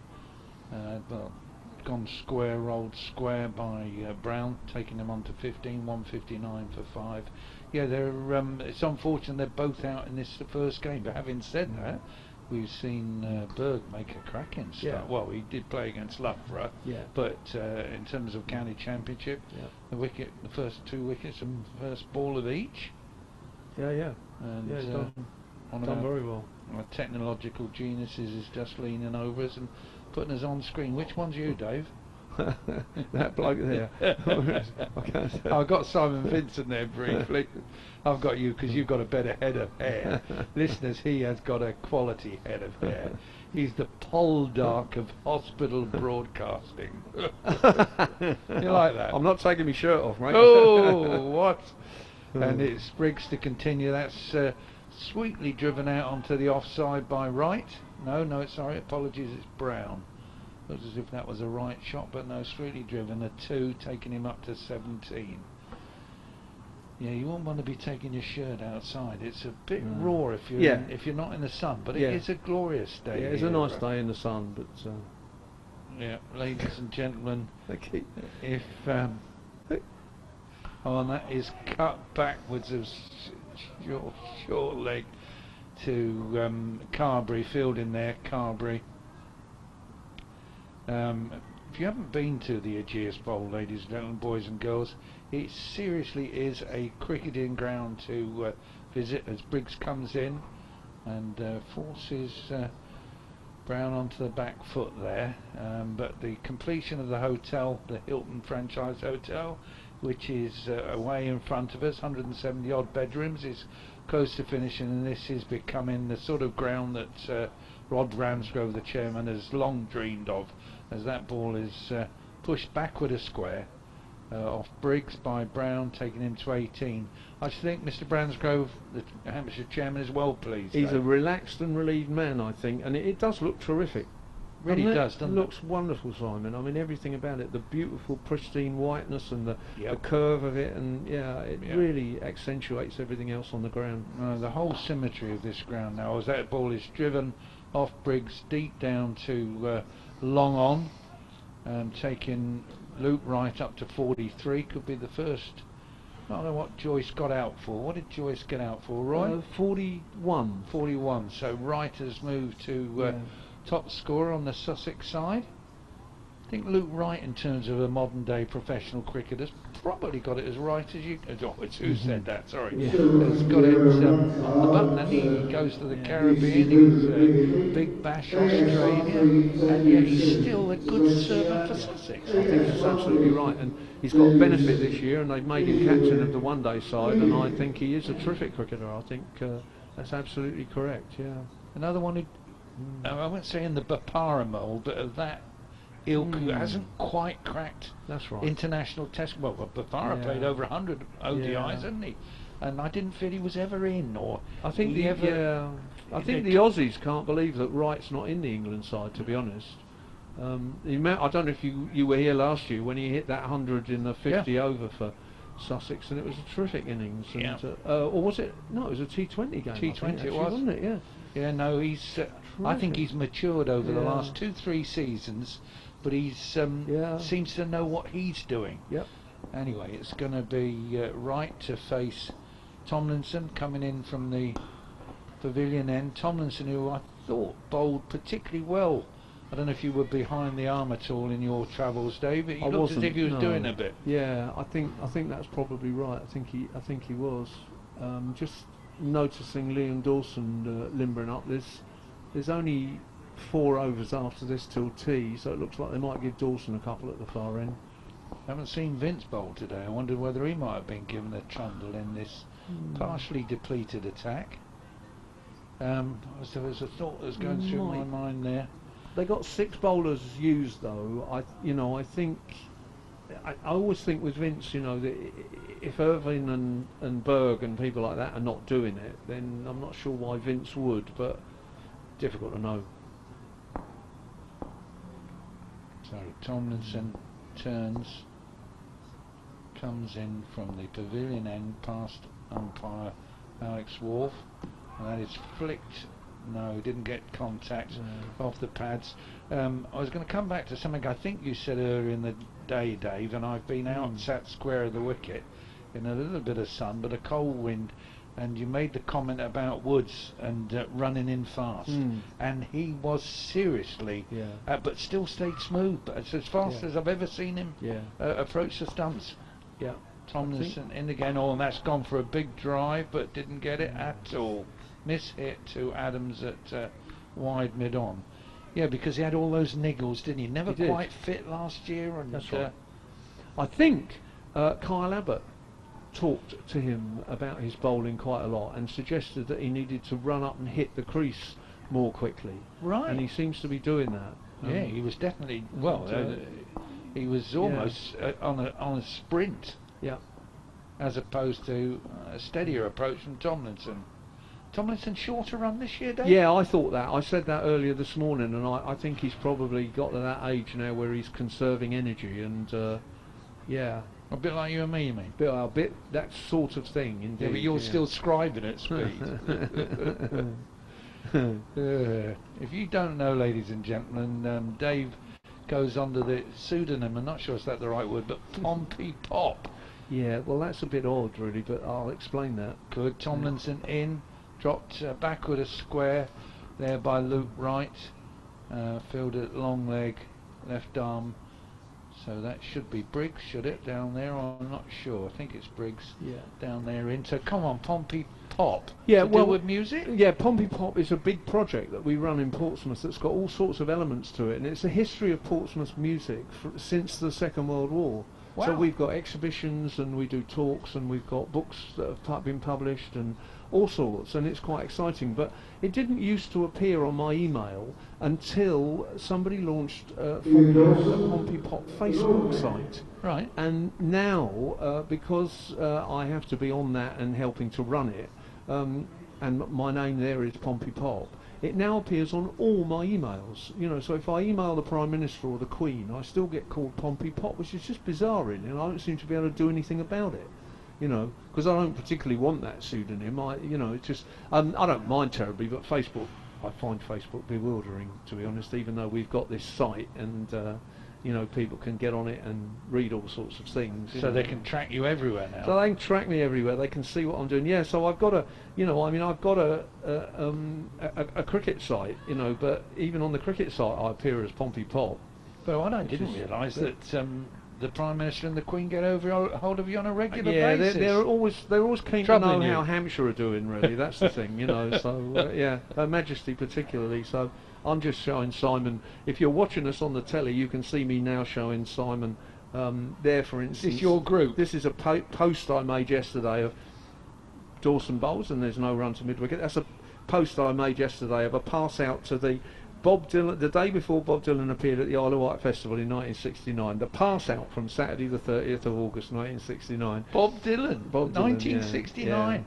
Yeah. Wow, and I bet the numbers 50 years on, nearly 50 years on, are dramatically increased. Yeah. Were you at? You were at it. There, you were yeah, there. Yeah. Hence the long hair. Yeah, and other people post pictures of bands, you know, from the 70s and the 60s and so on. There's all sorts of stuff. People, Wow. I don't always know who they are, you know, but they come on and tell us stories, and people have conversations about them. Here we are. Yeah, well done. So it's taken off the history thereof since whenever. Very popular, yeah. Good. Yeah, it goes right back to the Second World War. It goes back to when the South Parade Pier and the Savoy were not open because they were being used for D-Day. Yeah. And so we start with D-Day, and we start with the pier and the Savoy opening after D-Day. Billy Butlin buys the Savoy on the South Sea seafront and opens it as a dance hall, and Ted Heath and Joe Loss and all those people turn big up. Bands, and, big bands. And we go all the way through skiffle, rock and roll, folk, jazz, beat groups, you know, the Beatles in Portsmouth and Ray Charles in Portsmouth, all the way through.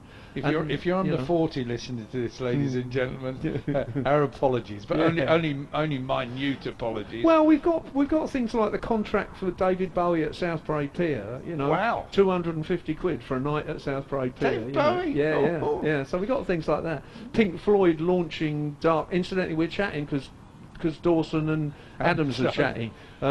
We've got Pink Floyd launching Dark Side of the Moon live at Brick in the Wall, Pink Floyd. Stuff, you know. Wow.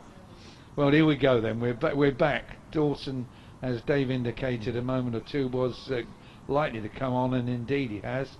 Left arm round, slow left arm. Well, I can only say he walks up to the wicket, but he reaches it now, arm over, and that is pushed out on the onside by Brown, who's not out 18, Wright not out 45. They came together at 128, so we're whatever that is, 37, is it? Yep. Something like that, 37, as Dawson comes in again, and that's backward a square.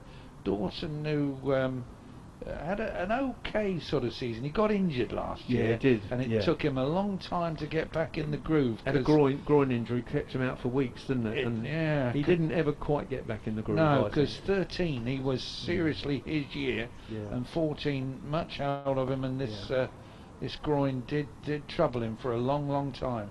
That's the ball's pushed out into the offside, and after a sort of a mid-over 2-3 minute break, almost like a strategic timeout. Where do they do that? The IPL, don't they? Yeah. I didn't realise they did that. I haven't watched it. It's funny, isn't it? Oh, very strange. interesting. This is good cricket this afternoon, you know, because the batsmen have battled hard and they've worked hard, and the wickets have fallen. And this is what you expect, really, isn't it, from Division 1? Getting back in Division 1, there's no easy game. Even, you know, even when you get them down at what was it, 22 for 3, you know, they've actually, if you think about it now, they've scored 143 for 2 since then, and you know, it's good stuff. And is it Chris Wood coming on? Vince. Oh, well done. Good shout from you. We're up here. We know what's. Well, I was. Your point about the type of match it is. I reading something. I think it was the Cricketer, Dave, but it may have been something else. One of the periodicals, journals, that you don't really appreciate cricket or get joy out of cricket unless you can enjoy a draw. And I'm not saying this is going to be a draw. But the point I'm making is what you're saying about the cricket. There are periods when it's interesting. That's right. Not boring, interesting. Yeah, it is interesting. This has been a good day's cricket all Yeah, round. it has. I've enjoyed this. Yeah. I think Wright and Joyce have batted very well indeed. There's been some good bowling, particularly from Berg. It's been tight. You know, one team on top, the other team on top. Very interesting. Vince with his second ball, right arm over, past umpire Alex Wharf, and that is cracked out onto the offside by Wright. Will take him to 46, 4 short of his 50, but only a single because there's a sweeper out there on the fence. I suppose what Jimmy Adams is thinking is there's just 3 overs to go till tea, or there were 4 overs to go. He'll give Dawson 2 and Vince 2, see what happens. Everybody else gets a bit of a rest because they've been working quite hard. Yep. Then they can have a cup of tea and listen to what Dale Benkenstein has to say, and then come out, regroup, and go again. Yeah, no, 96 overs. For those of you who don't realise how many overs in a day's first-class cricket, same as in Division 2. Vince's ball there straight through to the keeper, and tea's normally taken around about 32 overs to a close of play, splitting the 3 sessions up into, my maths is correct, arithmetic correct, 3 times 32 as Vince comes in, right arm over, ball of full length, driven sweetly out again to the sweeper. And I noticed that I'm looking for your insider information here again on footwear, Dave, that Wright is wearing the same as 4 players in the Hampshire side. So there's got to be a production, there's got to be a van that's dropped them off at all the county grounds. You've got to say the future is orange, haven't you, at the minute with the footwear? The future is definitely orange. Oh dear, white was white these days. Vince in again, this time to Brown.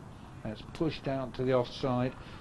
Dave made the very valid point that in terms of Berg as a primary right arm medium pace on or about, or mostly on the stumps, and Vince is in the same sort of mode, probably not as swift, but did get some in inverted commas golden wickets last year. It won't do his career any harm if he can be seen as a possible occasional bowler. They say he's quite quick. He's got a nice action. Oh, that got up, but fended off well. Backward a square, beats the gully, and it's comfortable 2 there. Takes right onto 48. Will no doubt be keen in the next 2 overs to get to his 50. Sorry, Simon. I'll tell you what's going to happen here is we're going to get to 32 overs before 340.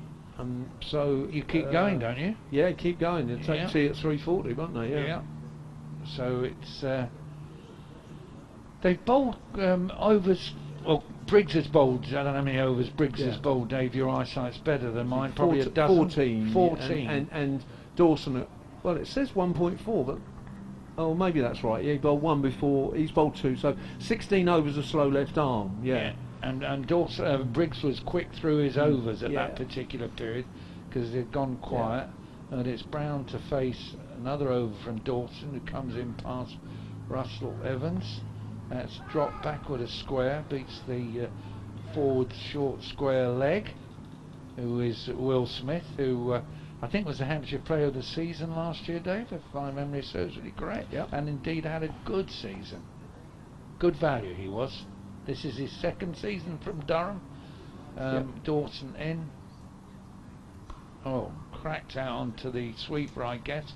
Michael Carberry deep on the offside by the tunnel to the groundsman's hut and through to the nets at the other side of the ground and through to the academy stroke second 11 wicket, which is a first class area. Right is due to face, and the mid-on has dropped deep onto the edge of the boundary at long on as Dawson comes in and goes for the drive there, does right to the fielder I've just talked about. So only a single, taking him on to 49 and the score to 171. 33-43 being put on by this pair. Dawson holds the ball on his way in, and one scribe to another commentator. Dave, did you ever meet Richie Benno when you came here? No, never. I saw him play for Australia at Northlands Road. Right. In 1961. Yeah. I can't swear that I remember much about it, but I did see You were a him. young lad. Yeah, I was, yeah. 55 years ago? No, what's that? 49, 59, 60 odd years ago. What am I talking about? 61? 61 is what? How? 39, what is it? 49, 53 years, 54. Yeah. 53 to 54 years ago. It was the week before we won the championship.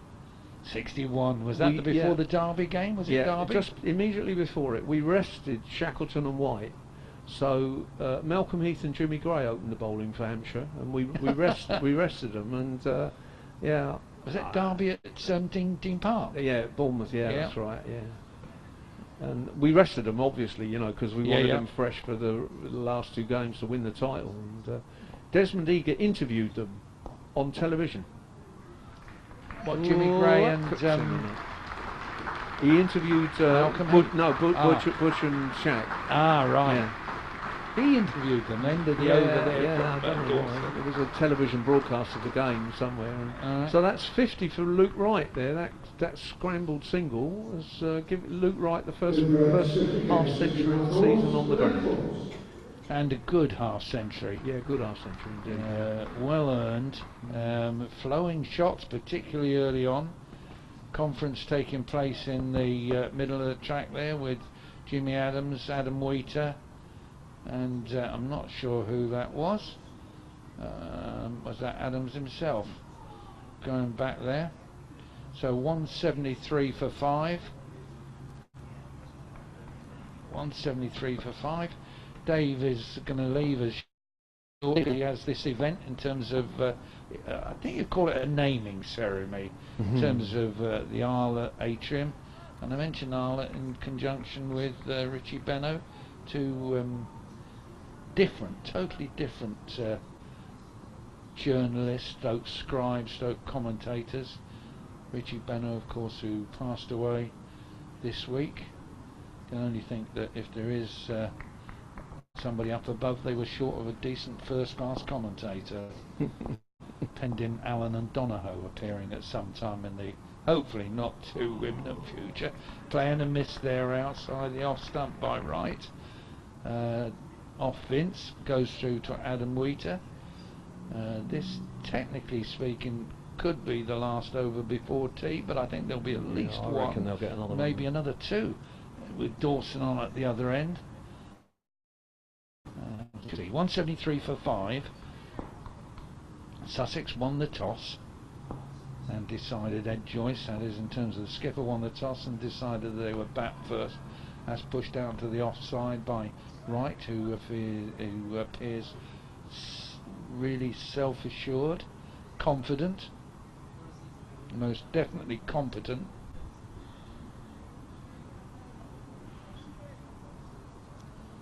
So 173 for 5.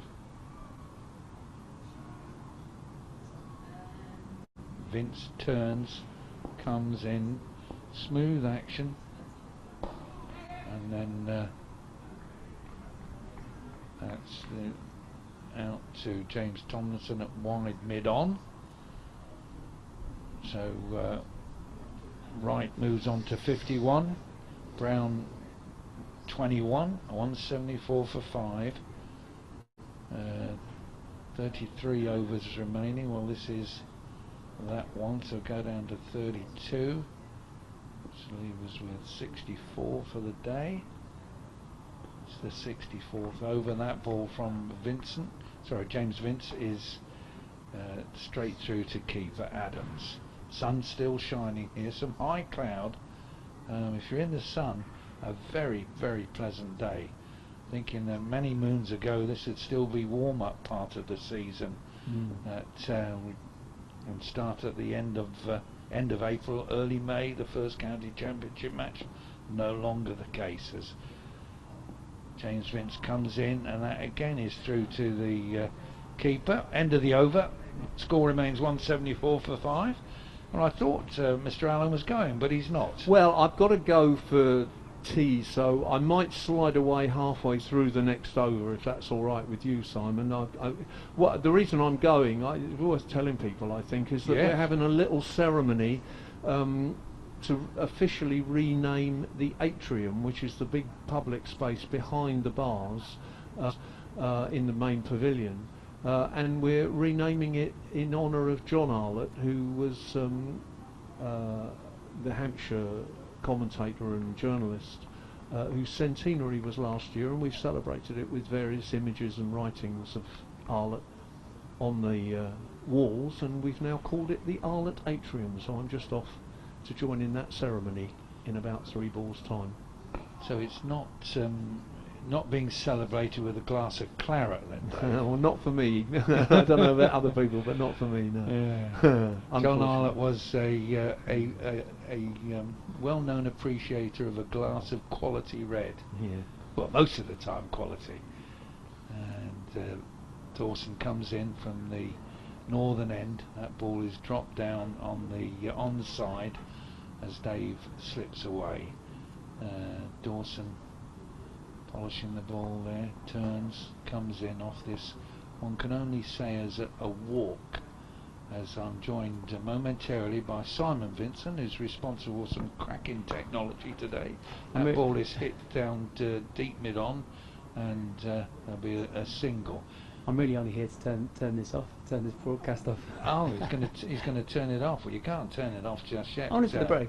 Only for the break. Simon Vincent, as some of you will know, was the media manager at the Ageas Bowl, and a very good one, but don't tell him I said so, but always exceptionally helpful, especially to us in hospital broadcasting, and has gone on to bigger and better things. Well, not necessarily better, but further in his career, as that ball from Dawson's dropped down in front of him by Brown. Not nearly as fun things. It's not as fun anymore. Yeah, we make these choices, young man. Make these choices. Yes, James Dawson comes in on a half step and a dot to picked up at silly mid-on. So you miss your days as the media manager then? Oh well, I'm very fortunate, of course, that I, through my connection with the Hospital Broadcasting Association, that I'm allowed to come back, and But you're welcome back by the Hampshire people as well, so that's a testament. That's the ball from from James Dawson is. I'm getting them all mixed up here. From Dawson is hit out to mid-wicket, and they go through for a 2, which will take Brown on the 23. The score on to. In fact, they ran a 3. It's all right. He's probably just pleased not to be called Richard Dawson. He gets that. Oh, does he? Yeah. Oh, wow. Yeah, we were talking about him because he had a troublesome groin injury last year, didn't he? Kept him out for weeks, and I think seriously frustrated him. Anyway, we're going to get one more over, I guess, in before tea. It's going to be James Vince, who's going to bowl from the pavilion end, and Simon Vincent will describe this over for us. Oh, thank you very much, Simon. Yeah, so he comes in.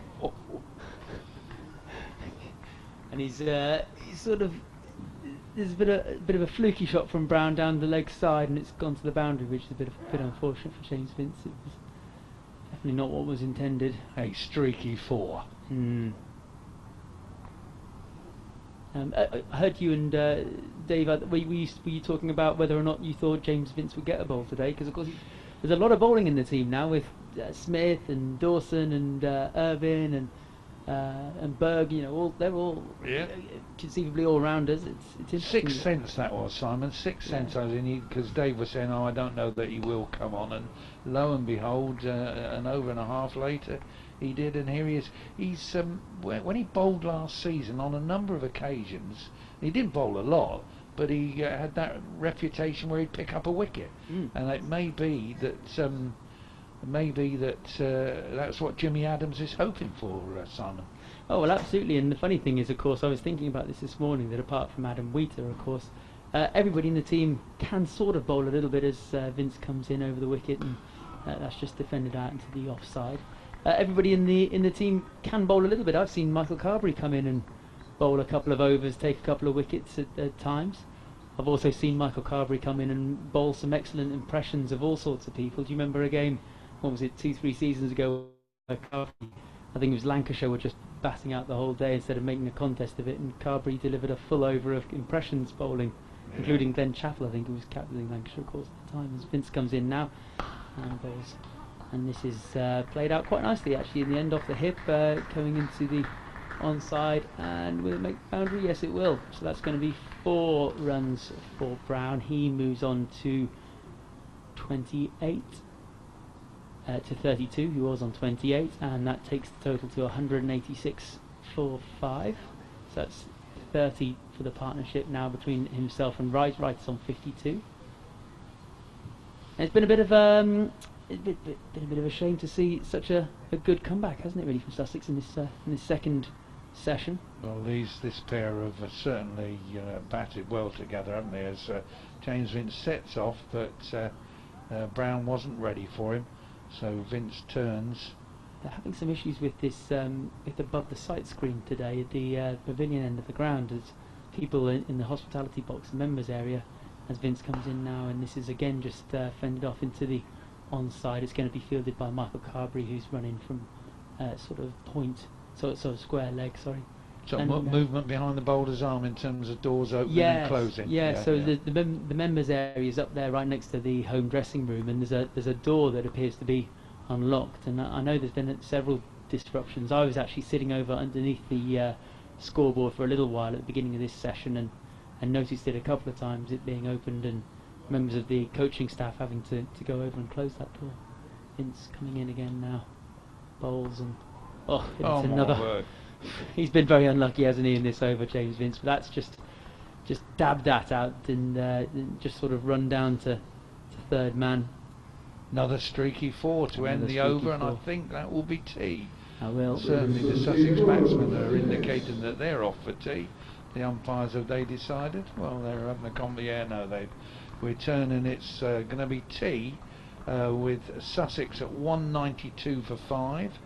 This pair came together at 128, so call that 64. Partnership of 64, with Wright not out 52, Brown not out 38.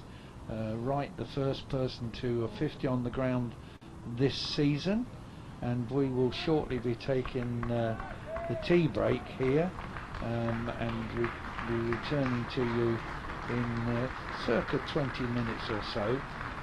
But brief summary of the day is that Sussex won the toss in the guise of Ed Joyce tossing up with the coin being tossed, of course, by the Hampshire skipper Jimmy Adams, who obviously lost because Joyce decided to bat, and Hampshire off to a cracking start in the sense that they were Sussex at 22 for 3.